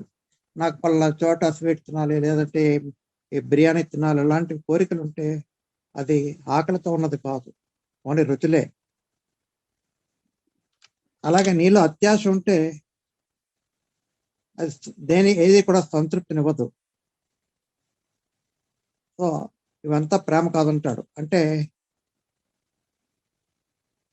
మరి ఏం చేయాలని అడుగుతాడు. అదే ప్రశ్న ఏం చేయాలని చాలాసార్లు అడిగావు, తిరిగి అడుగుతున్నావు. ఏం చేయాలనేది ముఖ్యం కాదు. నువ్వు ఇప్పుడు చేస్తున్నది ఏదో పూర్తి ఎరుకలో ఉన్నావు. నువ్వేం చేస్తుంటే అది ఈ క్షణంలో అది పూర్తిగా are aware about total what all you are doing. కానీ నువ్వు భవిష్యత్తు ఏం చేయాలని అడుగుతున్నావు. ఏం చేయాలంటే ఇప్పుడు చేయాలని కాదు, ఏం చేయాలంటే రేపు ఏం చేయాలి, ఇక్కడి నుంచి ఏం చేయాలని, ఇక్కడి నుంచి కాదు, ఈ క్షణంలో ఏముంటే అదే చూడమంటున్నాడు. సో ఫ్యూచర్ రేపు ఏం చేయాలనేది యువర్ కన్సర్న్. అలా కాకుండా ఇప్పుడు వెంటనే చేయవలసిన పని నివారిస్తున్నావు. రేపు ఏం చేయాలి, ఇక్కడి నుంచి ఏం చేయాలంటే ఇప్పుడు ఏం చేయాలో నువ్వు యూఆర్ అవాయిడింగ్ ఇట్. సో నువ్వు చర్య చేయాలంటే ఇప్పుడు నువ్వు చర్య చేయాలన్న దాని మీద ఆసక్తి లేదు, రేపు ఏం చేయాలన్న దాని మీద ఆసక్తి ఉంది. నేను ఏం చేయాలని అడుగుతుంటే దాని అర్థం అదే వస్తుంది అంటాడు. ఇది కూడా ఒక కన్నింగ్నెస్ అంటాడు. నిన్ను నువ్వు మోసగించుకుంటున్నావు. దీనిలో నీ హృదయం శూన్యం. హృదయాన్ని మనసులో విషయాలతో నింపాలనుకుంటున్నావు. అంటే ఆలోచనతో హృదయాన్ని నింపాలనుకుంటున్నావు. అప్పటికి అది ఎంటీగానే ఉంటుంది. ప్రేమ మనసుకు సంబంధించేది కాదు, ఇది తెలుసుకోవాలి. ఆలోచనతో వచ్చేది కాదు ప్రేమ. మనసులో ఉండేది ప్రేమ కాదు, హృదయంలో ఉండేదే ప్రేమ అంటాడు. నీ హృదయము ఖాళీగా ఉండనివ్వండి, పదాలతోటి ఆలోచనలతో దాన్ని నింపవద్దు. నీ హృదయం పూర్తిగా ఖాళీగా ఉండనివ్వండి, అది నింపబడాలంటే ఖాళీగా ఉండాలి కదా అంటాడు. ప్రేమ ప్లెజర్ ఒకటి కాదని తెలుసుకోవాలి. ప్రేమ సెక్స్ సంబంధం లేదని తెలుసుకోవాలి. ప్రేమ ఐ లవ్ యూ అనేది నిన్ను నన్ను ప్రేమిస్తున్నాను అనే మాట అర్థం లేని మాట. నేను లేనప్పుడే ప్రేమ అనేది ఉంటుంది అని తెలుసుకోవాలి. Thank you sir. నమస్తే అండి. థ్యాంక్ యూ సార్, చక్కగా వివరించారు. నెక్స్ట్ ధనలక్ష్మమ్మ గారు, మీరు మాట్లాడతారమ్మా? ఉన్నారా? ఈరోజు టాపిక్ గురించి మనకు మంచి అవగాహన రావటం కోసము కృష్ణమూర్తి గారు ఒక వ్యక్తిని కేస్ స్టడీ లాగా పరిశీలనలోనికి తీసుకున్నాడు అనిపించింది. ఆ వ్యక్తి యొక్క స్థితిగతులు, ఆయన స్వభావము, ఆయన మానసిక స్థితిని మనము చూసినప్పుడు మన నిత్య జీవితంలో మనకు తారసపడే అనేక మంది వ్యక్తులు మన కళ్ళకు కట్టినట్టుగా కనిపిస్తున్నారు అనిపించింది. అతను ముందు యాజ్ యూజువల్ గా ఆ లోయను గురించి కృష్ణమూర్తి గారు వర్ణించిన తర్వాత తనను మీట్ కావటానికి వచ్చిన వ్యక్తిని గురించి తెలియజేస్తున్నాడు. ఆయన చాలా సమస్యలతో సతమవుతున్నాడు. ఆ సమస్యలన్నీ తన చుట్టూ పరిభ్రమిస్తున్నాయి. ఆయన చాలా రిచ్, సన్నగా, కఠినంగా ఉన్నాడు. అయితే బయటికి స్మైల్ చేస్తున్నాడు. ఆ లోయ యొక్క అందాలను ఏమీ కూడా ఆయన గమనించలేకపోతున్నాడు. ఆయన ఫేస్ లో ఏ విధమైన సాఫ్ట్నెస్ లేదు. చాలా కఠినంగా, నిశ్చయంగా ఉన్నాడు. అయితే అతను గాడ్ కొరకు, అంటే దేవుణ్ణి చూడాలా అని ప్రయత్నంలో మాత్రము చాలా ఇమ్యూన్ అయి ఉన్నాడు అనిపించింది. గాడ్ని చూడాలా అనేటటువంటి తీవ్రమైన కాంక్ష అతనిలో ఉంది. అతను ధనం కొరకేం రాలేదు, ఎందుకంటే ఆల్రెడీ తన దగ్గర ధనం ఉంది కాబట్టి. ఎన్నో ప్రదేశాలను, ఎంతో మంది గురువులను కూడా భగవంతుణ్ణి దర్శించటానికి కోసరము, మార్గాలని తెలుసుకోవటం కోసరము అతను మీట్ అయినట్టుగా మనకు తెలుస్తుంది. ఈ అన్వేషణ అతనిలో రాను రాను తీవ్రం అవుతున్నట్టుంది, దేవుణ్ణి చూడాలా అనేటటువంటిది. అయితే ఇంతకు మునుపు కూడా కృష్ణమూర్తి గారిని అతను చాలా సందర్భాల్లో మీట్ అయినట్టుగా మనకు తెలుస్తా ఉంది. ఆయన భగవంతుని దర్శించటానికి ఎంత వ్యయం అవుతుంది అనేటటువంటి క్యాల్కులేషన్ లోనే ఉన్నాడు అనిపిస్తుంది. తన దగ్గర ఉన్నది ఏమీ కూడా భగవంతుని దగ్గరికి తను తీసుకెళ్ళలేను అనే విషయము కూడా అతనికి తెలుసు. అయితే అక్కడికి వెళ్ళాలంటే ఏం చెయ్యాలి అనే విషయం ఆయనకు తెలియదు అనిపిస్తుంది. ఆయన చాలా కఠినాత్ముడు. ఏ విధమైన జనరాసిటీ అతనిలో మైండ్లో కానీ హార్ట్లో కానీ లేవు. ఎవరికి ఎప్పుడు ఏమి ఇచ్చేటటువంటి వాడు కూడా కాదు. ఎవరికైనా తన రివార్డ్ ఇవ్వాలి అంటే ఆ రివార్డు పొందటానికి వాళ్లకు తనంత అర్హత ఉండాలి అనే భావన కలిగి ఉన్నవాడు. అయితే అతనికి సక్సెస్ఫుల్ లైఫ్ ఏదో దూరమైనట్టుంది, చాలా డిస్టర్బెన్స్ తో, ట్రబుల్స్ తో ఉన్నట్టు అనిపిస్తుంది.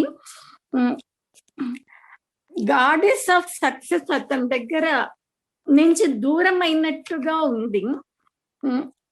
ఇప్పుడిప్పుడే అతను తన యొక్క భావాలని బయటికి పెడుతున్నాడు.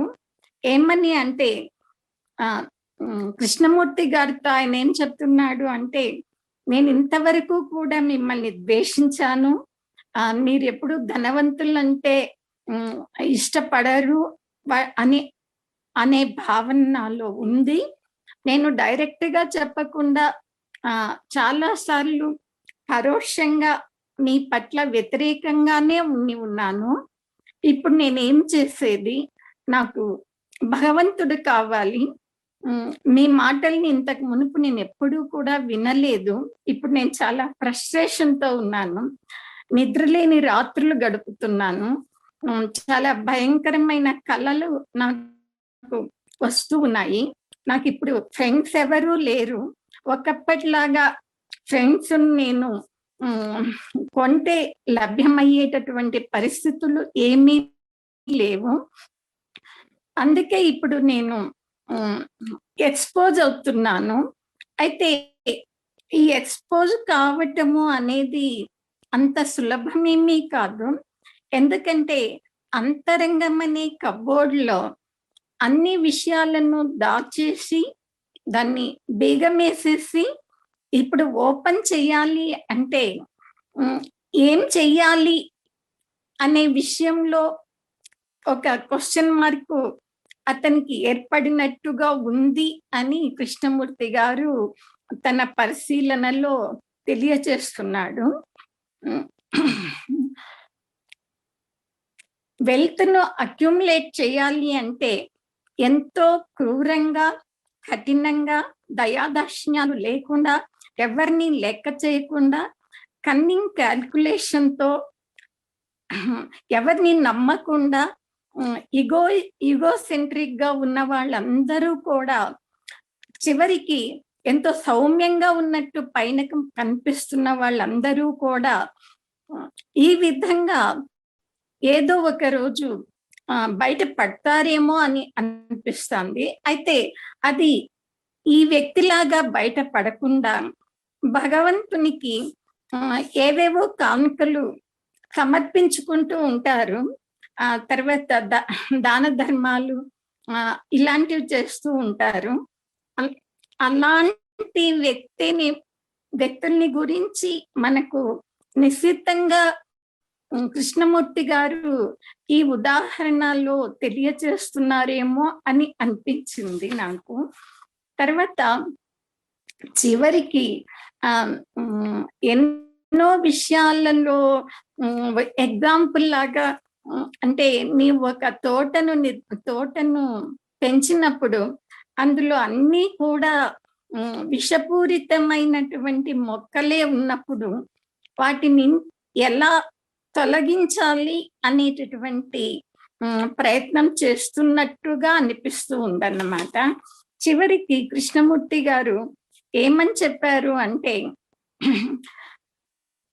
ఇప్పుడు ఏం చెయ్యాలా అనేది ఇంపార్టెంట్ కాదు, నువ్వేం చేస్తున్నావో దానిని గురించి అవగాహనతో ఉండు అనేది ఒక పాయింట్ చెప్పారు. ఫ్యూచర్ యాక్షన్ గురించి కాదు, ఒక విధంగా ప్రస్తుతము ఆచరించాల్సిన యాక్షన్ గురించి అవాయిడ్ చేయకుండా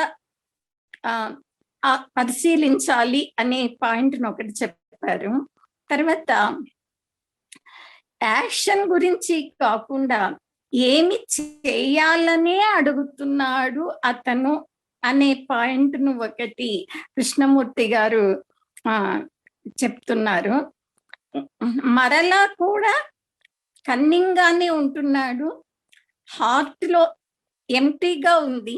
ఆ ఎంటీగా ఉన్న హార్ట్ లో మైండ్ లో కదలాడుతున్న విషయాలతో హార్ట్ను నింపాలా అనుకోవటం కాదు. ఎందుకు అంటే ప్రేమ అనేది మైండ్కు సంబంధించిన అంశం కాదు. కాబట్టి ఆ మైండ్కు సంబంధించిన అంశాలతోన నీవు హార్ట్ను నింపలేవు. కనుక హార్ట్ను అలానే ఖాళీగా ఎంటీగా పెట్టినట్టయితే అది తప్పకుండా ప్రేమ అనే జ్వాలతో నింపడానికి వీలవుతుంది అని మనకు ఒక సందేహం లాగా చెప్పారు అని అనిపించింది. ఎప్పుడు కూడా కృష్ణమూర్తి గారు ప్రేమను గురించి చెప్పేటప్పుడు పొగలేని ఒక జ్వాల లాంటిది ప్రేమ, అది హార్ట్లో మాత్రమే ఉద్భవించటము అనేది జరుగుతుంది అని అంటారు. నాకు అవగాహన మేరకు నేను షేర్ చేసుకుంటున్నాను. థ్యాంక్ యూ విజయ్ గారు. థ్యాంక్ యూ అమ్మా, థ్యాంక్ యూ, చక్కగా వివరించారు.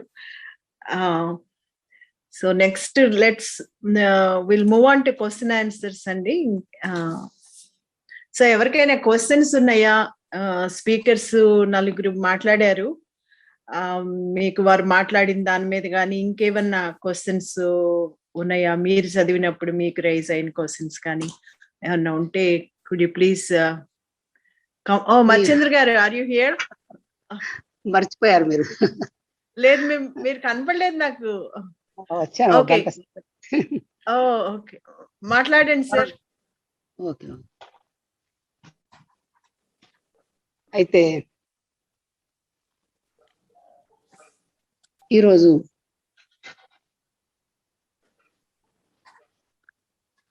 అది ప్రేమను ఎలా పొందాలి, లేకుంటే ప్రేమ ఎలా ఉంటుంది, లేకపోతే ప్రేమ అంటే ఏమిటి?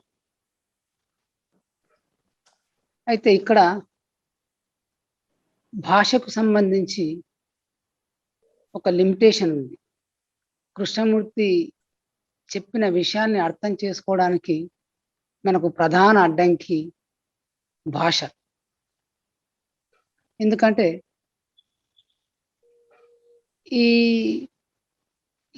ఏ విషయాలైతే ఉన్నాయో ఆ విషయాల పట్ల స్పష్టమైన అవగాహనకు, దాని అంచుల వరకు చేరడానికి ఈ భాష సరిపోవట్లేదు. ప్రేమ అంటే ఏమిటో తెలుసుకోవాలంటే ప్రేమ కానిదంతా అంతం కావాలి. అంటే గతం, చేతనావర్తం, అది తీసుకువచ్చిన సమస్తమైన ఆ డస్ట్ మొత్తం అక్కడ ఉండకూడదు, ఎలాంటిది ఉండకూడదు. మనిషి ఎప్పుడైతే తనకు తాను నిర్మించుకున్న సమాజంలో అనేక రకమైన విధులు ఏర్పరచుకున్నాడో, ఆ విధుల్లోనే అతను సంకుచితమైన స్వభావాన్ని నింపుకున్నాడు.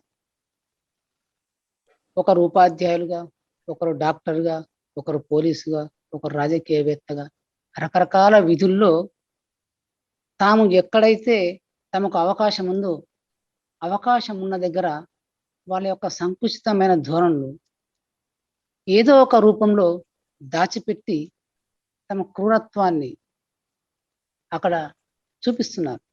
ఆ చేతనావర్తం మొత్తము తమను తాము అర్థం చేసుకోవాలని ఒక వికృతమైన సామాజిక వాతావరణం నుంచి రావడం వల్ల చాలా మంది ఈరోజు ఎలా ఉంది మనం బాహ్య ప్రపంచంలో చూస్తున్నాం.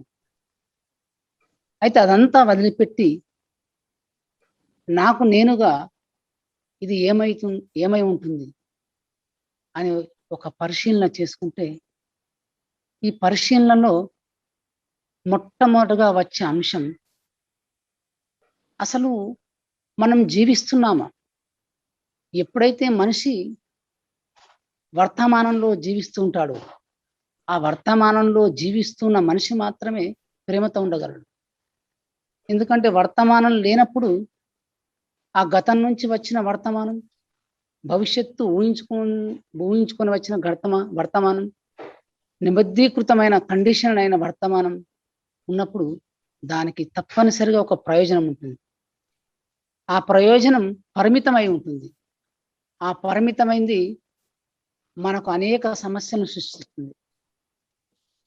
ప్రేమ అంటేనే సమస్యలన్నీ అంతం కావాలి. ప్రేమ అంటేనే సహనం, ప్రేమ అంటేనే ప్రజ్ఞ, ఇంటెలిజెన్స్. దీన్ని చూడాలంటే ఒక మొగ్గ లేదా ఒక విత్తనాన్ని మనం దానికి సరైన నీళ్లు, సరైన సారవంతమైన మిగతా అన్ని పోషకాలు ఇచ్చినప్పుడు అది ఎప్పుడైతే వికసించి దాని నుంచి పుష్పం వస్తుందో, ఆ పుష్పానికి ఎలాంటి భేదభావం లేదు. అది తను పుష్పిస్తున్నాను, తనలో సౌందర్యం ఉందనే స్పృహ లేదు. ఉంటుంది, అది ఉంటుంది. అన్నిటితోని రిలేషన్ ఉంటుంది. దాని చుట్టుపక్కల ఆ గాలితోని, ఆ తేమతోని, ఆ పరిసరాలతోని అది మిళితమైపోయి ఉంటుంది. మనం అక్కడికి వెళ్ళిన దాని ఫ్రాగ్రెన్స్, దాని సువాసన, దాని ప్రజెన్స్ అనేది అనుభూతి చెందగలుగుతాం. మనిషి కూడా ఏదైతే వాట్ ఈజ్ ఉన్నదో దానికి సంపూర్ణమైన పరిశీలన జోడించినప్పుడు ఆ విత్తనానికి వాట్ ఈజ్ అనే దానిలోకి అన్ని పోషకాలు, అంటే ఎలాంటి గతం లేకుండా ఉన్న, ఎలాంటి జ్ఞాపకం లేకుండా ఉన్న ఒక పరిశీలన జోడించినప్పుడు అప్పుడు దాని నుంచి ప్రేమ ఉద్భవించడానికి అవకాశం ఉందేమో. ఎందుకంటే మీరు విశాలమైన గాలిని ఆహ్వానించవచ్చు, వాటికి ద్వారాలు తెరవచ్చు, కానీ అది వస్తుందో లేదో. ఎందుకంటే ఎక్కడ ఒక లిప్తపాటు కూడా ఆ చిన్న సైజు, అంటే చాలా స్వల్ప మొత్తంలో మనలో గతపు ఛాయలు, లేకుంటే మన జీవితానికి సంబంధించిన ఏదో ఒక విధానము, ఒక యాటిట్యూడు, నేను ధన్యత పొందాలి, దాన్ని కనుక్కోవాలని తపన, దాంతో ఉండిపోవాలని ఉన్నప్పుడు అక్కడ తిరిగి ఒక ఇమాజినేషన్లోకి వెళ్ళిపోతామేమో. ఎందుకంటే చాలా మంది దాన ధర్మాలు చేస్తారు, పూజాధికారులు నిర్వహిస్తారు, ఎన్నో రకాలు చేస్తారు, వాళ్ళే ఊహించుకుంటారు. అయితే వాళ్ళ నష్టం లేకపోవచ్చు జీవితంలో. అయితే వాళ్ళు సత్యాన్ని, ప్రేమను, పరిపూర్ణ ప్రేమను అనుభవించలేకపోవచ్చు. అంతకంటే ఇంకా క్రూరమైన స్వభావాలు మన చుట్టుపక్కల మనం గమనిస్తున్నాం. అది నేనే, వాళ్ళని నిందించడానికి ఏమి లేదు. ఎందుకంటే ఆ సమాజంలో నేను ఒక భాగం. ఈ భాగం సంపూర్ణంగా తనను తాను అర్థం చేసుకోవడానికి ప్రయత్నిస్తుందా, లేకపోతే ఇలా ఉంది మిగిలిన సమాజం, దాని నుండి నేను దాన్ని ఏమి చేయలేను, ఏమీ చేయలేకపోవడం వేరే, కానీ దాన్ని సంపూర్ణంగా చూస్తున్నాను. సంపూర్ణంగా చూడడం, ఆ చూడడం అనే చర్య సమస్తమైన కల్మషాల్ని ఆ క్షణం సంపూర్ణంగా ఎవాపరేట్ చేయగలుగుతుందా? ఎందుకంటే కృష్ణమూర్తి ప్రతిసారి పరిశీలన అని చెప్పినప్పుడల్లా ఈ పరిశీలన ఎలా వస్తుంది? నా సమస్తమైన అస్తిత్వంతో నేను పరిశీలించగలుగుతున్నానా? నా ఇంద్రియాలన్నీ, నా మొత్తం, నా చేతనావర్తాన్ని మొత్తం అన్ని యాంగిల్స్లో ఒక్క క్షణం దాంట్లోని డొల్లతనాన్ని లేకుంటే అది ఎందుకు ఎక్కడి నుంచి వేళ్ళూనుకున్నది, ఇదంతా అసలు ఒక మిథ్య, మనసు కల్పించిన ఒక కల్పన అంటే నేను స్పష్టంగా చూసినప్పుడు మాత్రమే, అది అంతమైనప్పుడు మాత్రమే, ఆ అంతంలో, అలాంటి అంతంలోనే అక్కడనే ప్రేమ చిగురుస్తుంది. అయితే ఆ ప్రేమకు ఎలాంటి దాని నుంచి వెలువడే చర్య అది మనం ఊహించలేంది. ఎందుకంటే అది ఇప్పటి వరకు లేనిది. మనం ఇప్పటి వరకు మనసుతో పనిచేసాం, బ్రెయిన్తో పనిచేసాం. ఇది ఎప్పుడు గతంతో వస్తూ నిరంతరము ఏదో ఒక ప్రయోజనాన్ని ఆశించి తెలకుండానే మనకు దానిపైనే తన జీవనాన్ని సాగిస్తుంది. దాని జీవనాన్ని అంతం చేసినప్పుడు అప్పుడు మాత్రమే అక్కడ ఒక కొత్త చిగురు వచ్చే అవకాశం ఉందనిపిస్తుంది. ఆ ప్రేమలో అక్కడ చుట్టుపక్కల ఉన్న ఎడారి అంతా సస్యశ్యామలం కావచ్చు. అలాంటి పరిశీలన చేసే మనుషులు ఎక్కువ అయినప్పుడు ఈ ప్రపంచం తిరిగి తన పూర్వపు ప్రాభవాన్ని 1000 సంవత్సరాల 5000 ఏళ్ల క్రితం ఏదైతే ఒక ఉన్నతమైన నాగరికత విలసిల్లిందో ఒకనొక ప్రదేశంలో, అలాంటి స్థితి తిరిగి వచ్చే అవకాశం ఉంటుందేమో. థ్యాంక్ యూ మేడం, అయిపోయింది. థ్యాంక్ యూ గారు, చక్కగా వివరించారు. సో క్వశ్చన్స్ ఎవరికైనా ఉన్నాయండి? As I was mentioning, ఈ లవ్ మీద మేడం నాకు చిన్న సందేహం. వినబడుతుందండి మేడం? వినపడుతుంది సార్, చెప్పండి. అందరికీ నమస్కారం అండి. ఇప్పుడు ప్రేమ గురించి ఆలోచిస్తున్నాం. ప్రేమ గురించి ఆలోచించేటప్పుడు ఆలోచన సహాయం లేకుండా ఏది కూడా మన ప్రపంచంలో చేయలేం. కృష్ణమూర్తి గారు అంటారు, ప్రేమ అంటే ఆలోచన కాదు, ఆలోచన ఆవేశపూరితమైంది అని చెప్పేసి అంటారు. అటువంటిప్పుడు ప్రేమను గురించి అర్థం చేసుకోవాలంటే ఆయన ఒక చోట ఆత్మజ్ఞానం అన్నారు.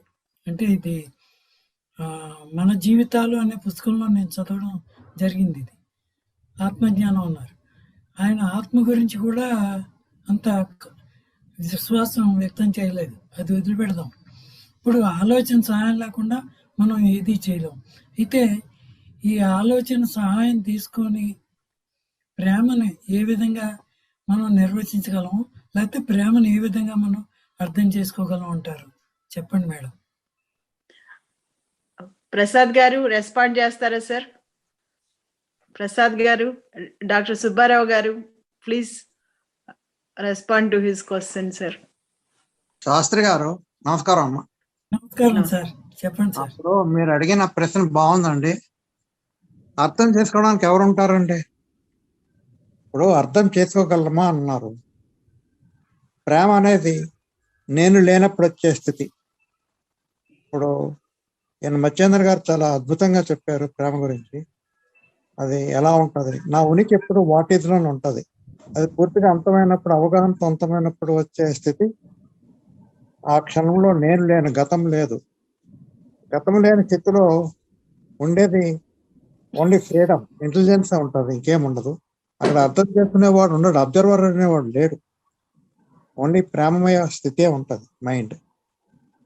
Total freedom, intelligence, love, compassion ఇవే ఉంటాయి. ఇంకా అర్థం చేసుకునే పరిస్థితి ఉండదు, అన్ని గమనింపే ఉంటుందండి. ఆ స్థితికి మన ఊహలతో రాదు, కావాలంటే రాదు. అది ఆ మానసిక స్థితే ప్రేమని నేను అనుకుంటున్నానండి. సార్ అయితే ఒక చిన్న విషయం సార్, ఇక్కడ అదే వ్యాసంలో ఇంకొక మాట కూడా చెప్పారు. మనం ఆలోచనలతో ప్రయత్నం చేసినా అది అర్థం చేసుకోవడం కష్టం. ఎప్పుడైతే హృదయంలోకి ఆలోచనలు చొరపడకుండా ఉంటాయో అప్పుడు హృదయంలో శూన్యత ఏర్పడుతుంది. ఆ శూన్యత ఏంటంటే ఏ వ్యక్తికి ఆ వ్యక్తి అనుభవించాల్సిందే తప్ప ఇప్పుడు నేను నిర్వచనం ఇచ్చినంత మాత్రాన్ని అది సరిపోదు. నాకు నేను పరిశీలించుకోవాలి, నా హృదయంలో ఆ శూన్యత ఏర్పడిందా లేదా. అంటే ఆలోచనారహితంగా ఉండాలి. ఆలోచనారహితంగా ఉండాలంటే ఆలోచనలు వస్తూ ఉంటాయి, దానివల్ల ప్రభావితం కాకుండా మనం శూన్య స్థితి లాంటి స్థితికి వెళ్ళగలిగినప్పుడు మాత్రమే ప్రేమ యొక్క తత్వాన్ని మనం అర్థం చేసుకోగలుగుతామని నాకు అనిపిస్తుంది సార్. Thank you sir. మీరు కరెక్టేనండి. నేను అనేది ఇప్పుడు భయం ఉంది, దానికి ఎవడు చెప్పట్లేదు నాకు భయం కలిగిందంటే. కోపం ఉంది, అది తెలుస్తుంది అందరికీ, ఎందుకంటే అది మన కాన్షియస్నెస్ లో మనకు తెలిసిందే. అది ప్రేమ అంటే తెలియనిదండి. తెలియనిదంటే మనం చాలా అలర్ట్గా ఉన్నాం, చాలా యాక్టివ్గా అన్నీ గమనిస్తున్నాం.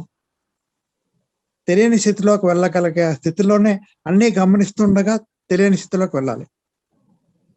అంటే అన్నీ కూడా అంతమవ్వాలి, గతమంతా అంతమవ్వాలి. గతం అంటున్నామన్నప్పుడు ఆలోచన అనేది రాదు, ఎందుకంటే ఆలోచన ఆ క్షణంలో అంతమవుద్దండి. ఆ క్షణంలోనే అంటే గతం అంతమైంది, ఆ గతం అంతమైన స్థితిలో ఉండేదే ప్రేమ. మళ్ళీ ఆలోచన అవసరమైనప్పుడు ఆ ఇంటెలిజెన్స్ అనేది మళ్ళీ ఆలోచనను ఉపయోగించుకుంటారు. అంటే ఇప్పుడు మీతో రెస్పాండ్ అవ్వాలి అంటే ఆలోచన రావాలి, దానికి మళ్ళీ అంటే ఇవి రెండు పక్క పక్కన నడుస్తాయండి. ఈ స్టేట్ ఆఫ్ టైమ్లెస్ స్టేట్ అంటే కాలం లేనిది, ఆలోచన లేని స్థితి, దానితోటి ఆలోచన ఉండేసి రెండు పక్క పక్కన నడవాల్సిందే మన జీవితం ఉంటే. ఎగ్జాక్ట్లీ. ఇక్కడ ఇంకోటి కూడా ఉంది సార్, అదేంటంటే ఇప్పుడు మనం ఆలోచించేటప్పుడు ఈ పరిస్థితుల్లో కృష్ణమూర్తి గారు అంటారు, ధ్యానం గురించి చెప్తారు ఆయన. నిత్య జీవితంలో మనం అలా వెళ్ళిపోతూ ఉండమే, ప్రతి పరిస్థితిని గమనించుకుంటూ పోవడం, రెస్పాండ్ కావాలి కానీ రియాక్ట్ కాకూడదు అంటారు ఆయన. అంటే ఏమిటి, మన అంతరంగికంగా మనకి ఎన్నో సవాళ్ళు వస్తూ ఉంటాయి. అదేంటి వాట్ ఈజ్లో ఉండేటువంటి అంటే కంటెంట్స్ ఆఫ్ ది కాన్షియస్నెస్ మళ్ళీ మనకి చాలా ఛాలెంజెస్ వస్తూ ఉంటాయి. ఆ ఛాలెంజెస్ అన్నింటినీ కూడా మనం రెస్పాండ్ అవ్వాలి కానీ రియాక్ట్ కాకూడదు. రియాక్ట్ కాకుండా ఉన్నప్పుడు మాత్రమే మనం ప్రశాంతంగా ఉండగలుగుతాం. ఆలోచనలు వస్తుంటే వాటిని పట్టించుకోకూడదు, గమనించడం వరకే. అంచేత కృష్ణమూర్తి గారు చెప్పింది ఏంటంటే నాకు అనిపించింది, నా అనుభవం ప్రకారం ఏంటంటే గమనించటం, అబ్జర్వేషన్ అన్నమాట. అది పరిస్థితి తర్వాత అవగాహన పెంచుకున్నట్లయితే అప్పుడు మనకి ఏర్పడుతుంది పెర్సెప్షన్ వస్తుంది. పెర్సెప్షన్ వల్ల మనకి ఆలోచనల యొక్క ఉన్నప్పటికీ కూడా ఆలోచనల ప్రభావం హృదయం మీద పడదు. అప్పుడు మాత్రమే మనం ప్రేమను అర్థం చేసుకోగలమేమో అని నాకు అనిపిస్తుంది sir. This is my understanding. Thank you.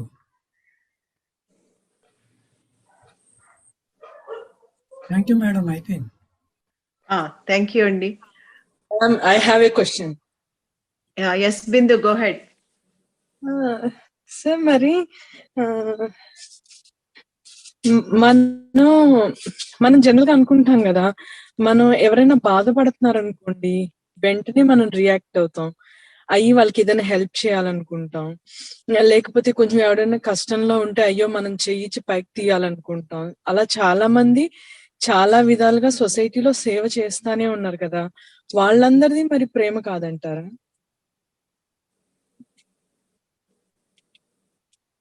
వాళ్ళది కూడా ప్రేమే కదా, వాళ్ళకి కూడా ఏదైనా చెయ్యాలి వాళ్ళకి అంటే వాళ్ళు ఏమీ ఎక్స్పెక్ట్ చేయకుండా కూడా చేస్తా ఉండొచ్చు కదా ప్రేమతో. మేడం మాట్లాడమంటారా? మాట్లాడండి సార్. ఇప్పుడు బిందు గారు అడిగింది మంచి క్వశ్చన్. వాళ్ళు రెస్పాండ్ అవుతున్నారు, చేస్తున్నారని. బట్ నాకు తోచింది చేస్తాను, బట్ ప్రేమ అనేది రెస్పాన్స్ అనేది ఉండదండి. ఉన్నది గమనిస్తుంటుంది. అందులో నేను అనేది లేని స్థితిలోనే ఉంటుంది. మీరు చెప్పిన పనులన్నీ అవసరమే, చేస్తూనే ఉంటారు. కానీ పేరు కోసం చేశారా, లేకపోతే పేరు ప్రఖ్యాతులు రావడం కోసం చేశారా అనేది కూడా చూసుకోవాలి. అయ్యో జాలిపడి జాలిపడడం అంటే అది మళ్ళీ ఎమోషన్స్, సెంటిమెంట్స్ అంటే అక్కడ ప్రేమ ఉన్నట్టు కాదు. ఎందుకంటే వాడు పర్వాలేదని చెప్పి మనం తగ్గించేస్తాం. సో ఆ హెచ్చు తగ్గులు, నువ్వు నేను, అతను నావాడు కాడు, ఇవన్నీ లెక్కలు లేకుండా చేయగలిగే స్థితి ప్రేమ. ఆ ప్రేమ అనేది ఎక్స్ప్రెషన్ చేయగలదా లేదనేది వేరే విషయం. బట్ మీరు చెప్పిన పనులన్నీ అవసరమే, అది కాదనే అనను. బట్ దానినే ప్రేమ అంటామా అంటే ఎమోషన్తో చేసే పని ప్రేమ కాదండి. ఎందుకంటే ఎమోషన్స్లో గతం ఉంటుంది, గతం ఉన్న చోట ప్రేమ అనేది ఉండదు. ఎందుకంటే నేను వీడి చేస్తాను, అబ్బాయి అతనికి కాదు అతనికే ఇస్తాను అంటాను. సో ఐ చూజ్, చాయిస్ అనేది ఉంటుంది. బట్ ప్రేమలో చాయిస్ ఉండదు, ఒక డైరెక్షన్ ఉండదు. ప్రేమ అంటే ఇందాక మచ్చేంద్ర గారు చెప్పారు, ఒక ఫ్లవర్ తను వికసిస్తానే వాసన ఇస్తుంటుంది, ఎవరికి ఇస్తున్నా అనేది ఉండదు. పేరు ప్రఖ్యాతుల కోసం చూడదు. It doesn't have any motive. ఆ స్థితిలో మనం ఉన్నామా అంటే ఒక మానసిక స్థితి గురించి చెప్తున్నారు. అది ప్రేమ. మీరు చెప్పిన పని అవసరం, రెస్పాండ్ అవ్వడం అనేది. బట్ అందరూ డబ్బున్న వాడు అందరూ రెస్పాండ్ అవ్వరు, డబ్బు లేనివాడు కూడా రెస్పాండ్ అవుతాడు. అది emotional aspect. What you are saying I understood. కాకపోతే మరి ఈ హ్యూమన్ స్పీషీస్ కి అంత మంచి క్వాలిటీ ఉండే అవకాశం అనేది ఉందా? ఇప్పుడు ఆ ఫ్లవర్ ఉంది సార్, నిజమే మీరు చెప్పినట్టు నేచర్ లో దానికి అసలు లైఫ్ లో ఏమీ ఎక్స్పెక్టేషన్స్ కానీ ఏమీ లేదు. It just blooms by itself. కానీ యాజ్ ఎ స్పీషీస్ ఎవాల్వ్ అయ్యాక ఈ స్పీషీస్ కి అలాంటి ఒక బేసిక్ క్వాలిటీ అనేది పోయింది. ఎస్ మేడం నువ్వు చెప్పింది కరెక్ట్ అమ్మా. బట్ మనుషుల్లో ఆ ప్రేమ స్థితిలో రావాల్సింది చాలా తక్కువ మందికి ఉందండి. కృష్ణమూర్తికి ఉంది. ఆ తర్వాత మిగతా వాళ్ళంతా ప్రేమలో ఉన్నారు లేదా ఎవరికి వాళ్ళు చూసుకోవాల్సిందే. ఆ స్థితిలో మనం ఉన్నామా? ప్రేమ అంటే హైయెస్ట్ ఇంటెలిజెన్స్. ఇంకా దాంట్లో చాయిస్ ఉండదు, నావాడు కాదు అనేది ఉండదు. ఆ స్థితిలో మనం వచ్చామా? డబ్బు సంపాదన కోసం నేను రూత్లెస్ పర్లేదు, కొద్ది సంపాదన కావాలనుకుంటాను. ఆయన అనేది బేసిక్ రిక్వైర్మెంట్సే చూసుకోమంటాడు, ఫుడ్, షెల్టరు, బట్టలు. ఆ బేసిక్ థింగ్తో మనం ఉన్నామా? సో ఆ ప్రేమ అనే స్థితిలోకి మనం ఎప్పుడైనా మూమెంట్స్లో రాగలమేమో తెలియదు, బట్ మన జీవించడంలో చేయగలమా? కృష్ణమూర్తి అంటారు, లవ్, డెత్ అండ్ లివింగ్, ఈ మూడు కలిసి వెళ్తాయంటారు. అంటే నేను అంతమైనప్పుడు డెత్, నేను అంతమైనప్పుడు అంటే ఆ ఒక్క స్థితిలో ఉన్న వాట్ ఈజ్ అనేది చూసినప్పుడు, ఆ గమనింపులో అది అంతమైనప్పుడు వచ్చిన స్థితి నేను లేని స్థితి, అదే డయింగ్. ఆ డయింగ్ అండ్ లివింగ్ రెండు గో టుగెదర్, అప్పుడే లవ్ ఉంటుంది అంటారు. సో దట్ చాలా ఉన్నతమైన స్థితి. అది ఏమిటో మనం ఎవరికి వాళ్ళు తెలుసుకోవాల్సిందే. Thank you sir.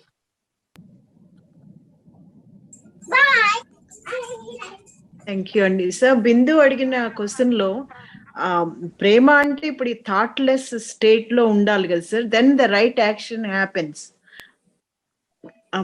అంటే ఇప్పుడు ఎవరైనా బాధలో ఉన్నారనుకోండి, అయ్యో బాధలో ఉన్నారా హెల్ప్ చేద్దాము అనుకునే దానికంటే the action just happens without thought.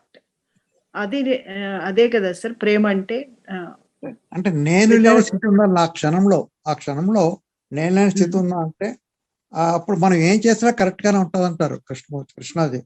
ఆయన ఎవరికి డబ్బులు ఇవ్వడం నేను చూడలేదు, బట్ ఆ ప్రేమ ఉన్న స్థితిలో ఉండగలమా? ఉన్నప్పుడు జరిగే పనులన్నీ కూడా జరిగిపోతాయి. నాలో ప్రేమ ఉంటే ప్రపంచంలో నా చుట్టుపక్కల వాళ్ళందరిలోనూ అది వస్తుంది అంటారు. అది వస్తుందా చూడండి. నిజమైన జీవితంలో మనం ఉన్నామా, లేకపోతే ఓన్లీ క్వశ్చనింగ్ హైపోథెటికల్ గా అడుగుతున్నామా? Are you asking in hypothetical way or is it a fact లో ఉన్నామా అనేది కూడా చూడాలి. Okay okay thank you madam. చిన్న రియాక్షన్ అది. నేను ఈ లవ్ అనే దాన్ని నా వరకు మాత్రం అంత అదేదో అతీతమైనటువంటి వెరీ రేర్ ఫ్లవర్ లాగా నేను చూడలేదమ్మా. నాకు తెలిసినంత మట్టుకి చాలా ఎగ్జాంపుల్స్ ఉంటాయి మనకి లైఫ్ లో. బిందు గారు చెప్పినట్టుగా చాలా మట్టు మనం ప్రేమను చూస్తూనే ఉంటాం. ఇవేవి ప్రేమ కాదు, ఎక్కడో ఏదో కృష్ణమూర్తి గారికి ఒక్కరికే ఉంది ప్రేమ, ఇక ప్రపంచంలో ఇంకెవరికి లేదు అనేటువంటి భావన నాకు లేదు. ఎలాగంటే నేను ఒక ప్రాబ్లంతో డాక్టర్ సుబ్బారావు గారి దగ్గరికి వెళ్ళాను. ఆయన immediately he responded to it without expecting anything in return. అదే నేను ప్రేమ అనుకుంటున్నాను. అలాంటివి యాక్షన్స్ చాలా మంది చాలా మాట చేస్తారు. అందువలన ఇదేదో అతీతమైంది, అసలు మనకి దొరకనిది, ఒక్క కృష్ణమూర్తి గారికి దొరికింది, మనకి ఇంకెవరికి లేదు అనే భావన నాలో లేదమ్మా. చాలా చోట్ల ఉన్నాయి.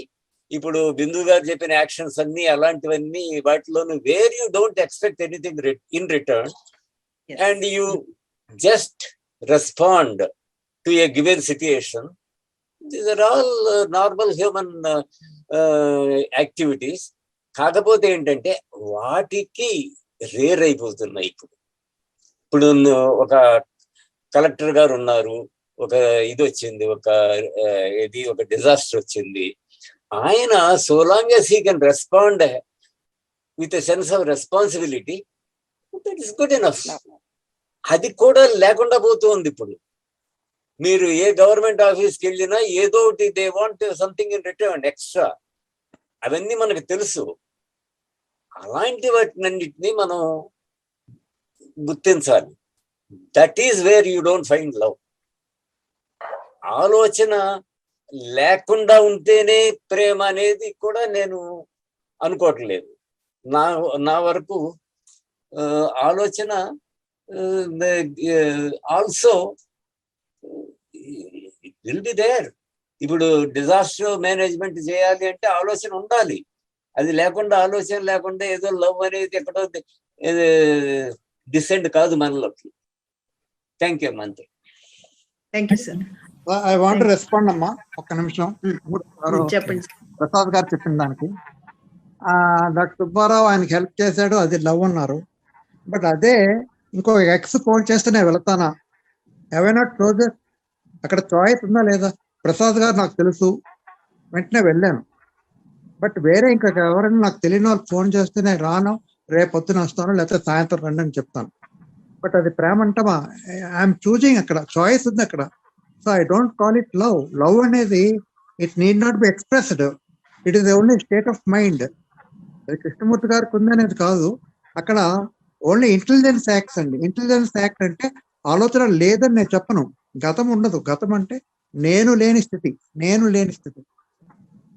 అదే intelligence. It uses thought for doing any work. మీరు చెప్పారు, ఎవడో రోడ్డు మీద పడిపోతే గౌక్కలు లేసి తీస్తాం, అక్కడ ఇంటెలిజెన్స్ మే యాక్ట్. ఆర్ ఏదన్నా స్నేక్ మనకు ఎదురు వస్తే పక్కకు తప్పుకుంటాం, there also or instinct may act. But we're not talking about isolated thing. It's only state of mind. We're questioning, understanding of what is. దాంట్లోంచి బయటికి రాగలమా? వచ్చినప్పుడు డైరెక్ట్ గా దాన్ని చూసి ఉన్నది ఉన్నట్టు చూడగలిగి బయటికి రాగల స్థితిలో మనం ఉండగలమా? ఆ స్థితిలో మనం ఎవరు లేవు. అంచేత we're only talking words, only we're talking. I feel like that. Thank you madam. Madam, love and loneliness లో కృష్ణమూర్తి గారు లవ్ మీద ఇలా చెప్పారు, love is something totally new every day, but pleasure is not. Pleasure has continuity. Love is always new and therefore it is its own eternity.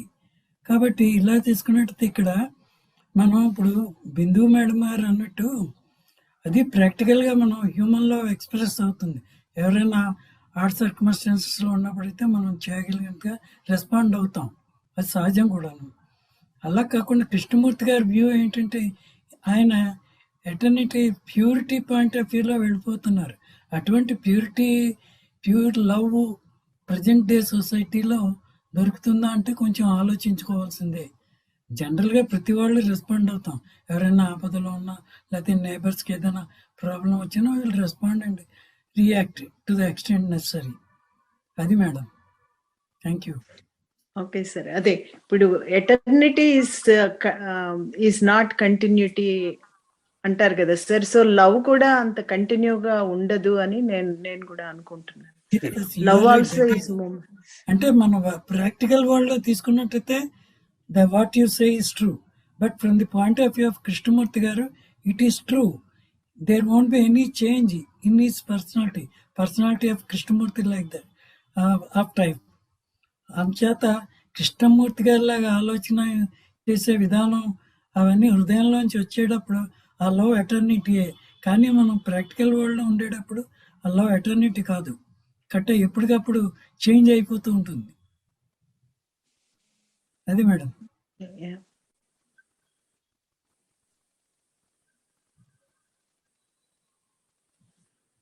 So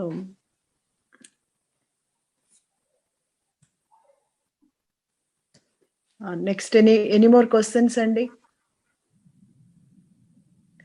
మనం ఒక మాట madam, continuity అనే దాని మీద మాట్లాడతాను.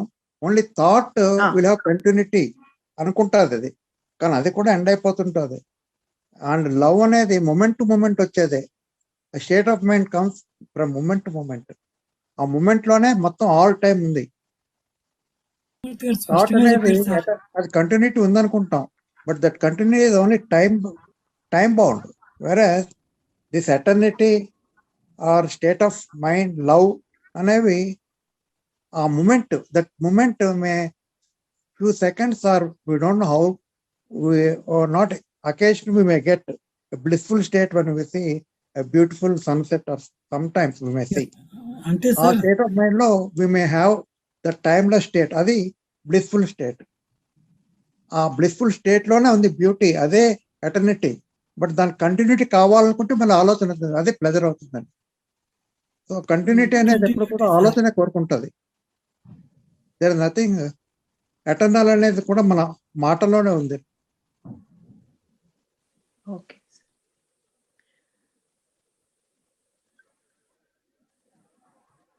అంతే madam, finish. Okay sir, okay, thank you. ఇంకొక చిన్న కామెంట్ మేడం, ఒకటి ఒక ప్రశ్న. ఇప్పుడు ప్రజెంట్ డే వరల్డ్ లో how far is it possible to keep ourselves so pure as Krishnamurti thought? Awareness లో ఉండటమే సార్ నాకు అనిపిస్తుంది. ఇప్పుడు సాధ్యమైనంత వరకు మనం చూసుకుంటే అవేర్నెస్ లో ఉండటమే దానికి ఉపయోగపడుతుంది. అదే ప్రసాద్ గారు. ఏం లేదమ్మా, ఇది I'm not reacting to what anybody else side. కాకపోతే కొంతమంది స్పీకర్స్ లో ఈ చాప్టర్ గురించి హౌ టు గెట్ లవ్ అన్నట్టుగా మాట్లాడారు. How can I receive love అన్నట్టుగా మాట్లాడారు అనిపించింది నాకు. ఇది it is about how you love, not how you get love.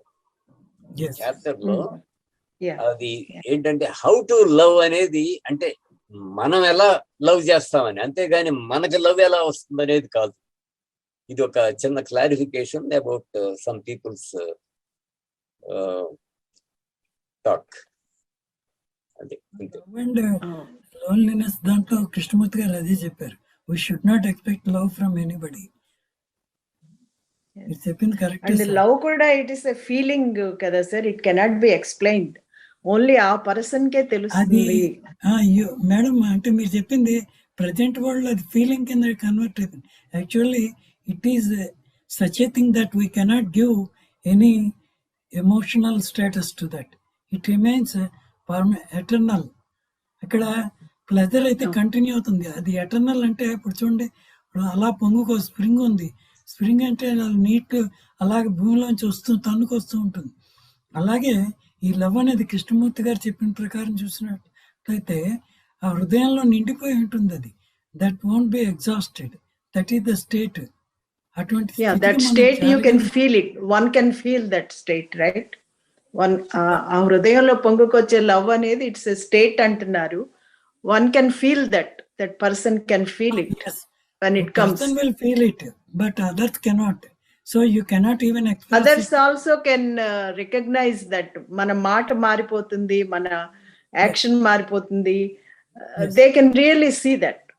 Yes, yes. Ante if they are aware of thing, if they are attentive, they can see If that they are aware of automatic ga వాళ్ళు attract అవుతారన్నమాట. Correct. ఇప్పుడు sensitive గా ఉండేవాళ్ళు ఉన్నారనుకోండి madam, if you talk to them in an affectionate way and from the heart of core of the heart, that will generally show it's influence. అలాగే ప్రేమపూరితంగా హృదయంలోంచి వచ్చే మాట ఉన్నాయనుకోండి, చాలా ఇన్ఫ్లుయెన్స్ చూపెడుతుంది.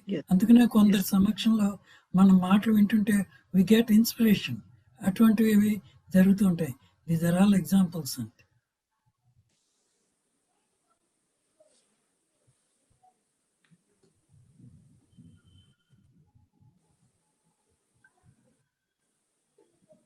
Any more questions అండి?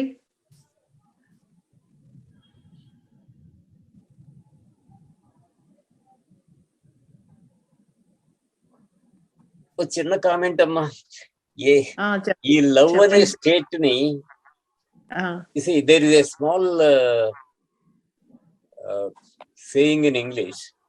వాళ్ళు అంటారు fools rush in where angels fear to tread అని. Fools rush in where angels fear to tread అంటారు. అలాగా ఏమిటవుతుందంటే మనం ఆ బేసిక్ రిక్విజిషన్ మర్చిపోయి ఏదో అతీతమైన స్టేట్స్ గురించి ఊహిస్తాం. అవి they are beyond our experience. ఊరికే వాటిని ఊహించి ఇది ఇలా ఉంటుంది, ఆయన ఇలా అనుకుని ఉంటాడు, ఆయనకి ఇలా ఉంటుంది, ఇలాగా ఈ ఊహలు they are not really fruitful. మనం బేసిక్ గా కృష్ణమూర్తి గారి లాంటి వాళ్ళు అనే మాటలు ఏమిటి మనందరికి అర్థమయ్యే లెవెల్లో అదేమిటి అనేది మనం గ్రహించుకుని మిగతా స్టేట్స్ అన్ని పర్సనల్ గా ఎవరికి వాళ్ళు అనుభవించాలి. అంత మట్టుకి అనుభవంలోకి వస్తే లేకపోతే లేవు. దాని గురించి ఏదో చేసి ఆయన ఒక అతీతమైన వ్యక్తిగా పెట్టేస్తే అది ఏదో భీముడు సౌగంధిక పుష్పానికి వెళ్తాడులే భారతంలో. అలాగా ఏదో రేర్ ఫ్లవర్ కోసం వెళ్ళినట్టుగా మనం I think that won't be a fruitful exercise అనుకుంటాను. Thank you. కృష్ణమూర్తి గారు ఒకటన్నా ఆయన ఏం చెప్పాను ఏమన్నా మేడం? లక్ష్మమ్మ గారు మాట్లాడుతున్నారు. చెప్పండి. విజయ్ గారు, నేను బిందు గారి చెప్పిన ఎగ్జాంపుల్ ప్రకారము, ప్రసాద్ సార్ చెప్పిన రకమైన ప్రేమ అవి ఉన్నా చాలు ఈ ప్రస్తుత ప్రపంచంలో అనే అభిప్రాయంతో నేను కూడా ఏకీభవిస్తాను. ఎందుకు అంటే అసలు ఏమీ లేని చోట ఆముదపు చెట్టే కల్పవృక్షము అనే భావన నాకు అనిపిస్తుంది. ఎందుకంటే ప్రస్తుతము మానవ జాతి చాలా హృదయ విదారకమైన కఠినమైన పరిస్థితుల్ని చూస్తున్నది. అలాంటి సందర్భాల్లో కొంతమంది అయినా వాళ్ళ యొక్క ఆత్మీయతతో కొంచెం ప్రేమతో స్పందించి మీరు చెప్పినట్టుగా యాక్షన్ లో పెట్టగలిగితే గనక ఆ మాత్రము ప్రేమతో ఉన్నా అదే గొప్ప విషయము అని నా భావన కూడా. వాస్తవికంగానే నేను ఆలోచిస్తా ఉన్నా. Thank you. It is my feeling. Okay అమ్మా. డాక్టర్ సుబ్బారావు గారు ఒప్పుకోలేదు కానీ ప్రసాద్ గారు చెప్పినట్టు వారికి హెల్త్ పరంగా అవసరమైనప్పుడు ఇమ్మీడియట్ రెస్పాన్స్ వచ్చింది. అది లవ్ కాదు అని నేను అనుకోను. ఐ అగ్రీ విత్ ప్రసాద్ గారు. అయితే మేడం, కృష్ణమూర్తి ఇలాంటి విషయాలను ఎక్కడ కాదనలేదు. అంటే చిన్న చిన్న నదీ ప్రవాహాలు, సరస్సులు, ఓయాసిస్సులు ఇవన్నీ ఉండాలన్నారు. ఆయన ప్రతి విషయం స్పష్టంగా ఎక్కడో చెప్పి ఉన్నాడు. ఇప్పుడు వీటన్నిటినీ సాధారణంగా సొసైటీలో జరిగే ఇలాంటి కార్యక్రమాలు, అలా ఒకరి పట్ల రెస్పాన్సిబిలిటీ అంటే ఫీల్ కావడం, చేయడం, వీటిని ఆయన ఎప్పుడు కాదనలేడు. కాకపోతే ఇంకా లోతుగా వెళ్ళగలరని ప్రశ్నించారు. వీటిని ఎక్కడ కూడా కృష్ణమూర్తి తప్పట్లేదు. ఒకటి, ఇంకా ముందుకు వెళ్ళండి అనే ధోరణిలో మొత్తాన్ని చెప్పాడు ఆయన. పూర్తిగా సంపూర్ణంగా ఎలా ఉంటుంది ప్రేమ అనేది చెప్పాడు. కానీ ఇవి ప్రేమ కాదు అని కూడా పూర్తి ఆయన స్పష్టం చేయలేదు. ఎందుకంటే ఇవి లేకుండా కూడా ప్రపంచం ఉండలేదు. ఎందుకంటే ఇంత విశాలమైన ప్రపంచంలో మొత్తం ప్రతి ఒక్కరూ తమను అంత సంపూర్ణంగా తెలుసుకునే అవకాశం లేదు. అయితే కృష్ణమూర్తి అండర్స్టాండింగ్ చేసుకోవడంలో మనం పొరపాటుపడుతున్నాం. ఆయన అంత దూరం పోయినా కానీ వీటిని ఎక్కడ కాదని లేదు. మీరు ఎక్కడ స్కూల్లోనో ప్రారంభోత్సవానికి ఆయన వెళ్ళారంటే తప్పేముంది అన్నాడు. ప్రారంభోత్సవానికి వెళ్తే అంటే దాన్ని ఒక విశాలమైన దృక్పథంతో అక్కడ ఏంటి అవసరం, అది ఇంటెలిజెంట్ అంటే అదే కదా ఇంటెలిజెన్స్ అంటే ప్రేమలో భాగం కాదని కూడా చెప్పలేము దీన్ని. కావచ్చేమో, అది నా అభిప్రాయం. థ్యాంక్ యూ మచ్చేంద్ర గారు. ఓకే ఓకే సార్, టైం అయిపోయింది సార్. 10 అంటే మీకు ఎంత అయిందో టైము? 10 అయింది. ఏంటండి, ఏంటి శాస్త్రి గారు టెల్లింగ్ సంథింగ్? ఇప్పుడు మనకి ఏంటంటే కృష్ణమూర్తి గారు 86 తర్వాత ఆయన చూడండి, ఆయన పోయిన తర్వాత చూసుకున్నట్టయితే మనకి నియర్లీ 35 ఇయర్స్ పైన అయిపోయింది. ఈ 35 ఇయర్స్లోనూ కల్చరల్ చేంజెస్ వచ్చినాయి, తర్వాత ఎన్విరాన్మెంటల్ చేంజెస్ వచ్చినాయి, మెంటల్ థింకింగ్ ప్యాటర్న్లో చేంజెస్ వచ్చినాయి.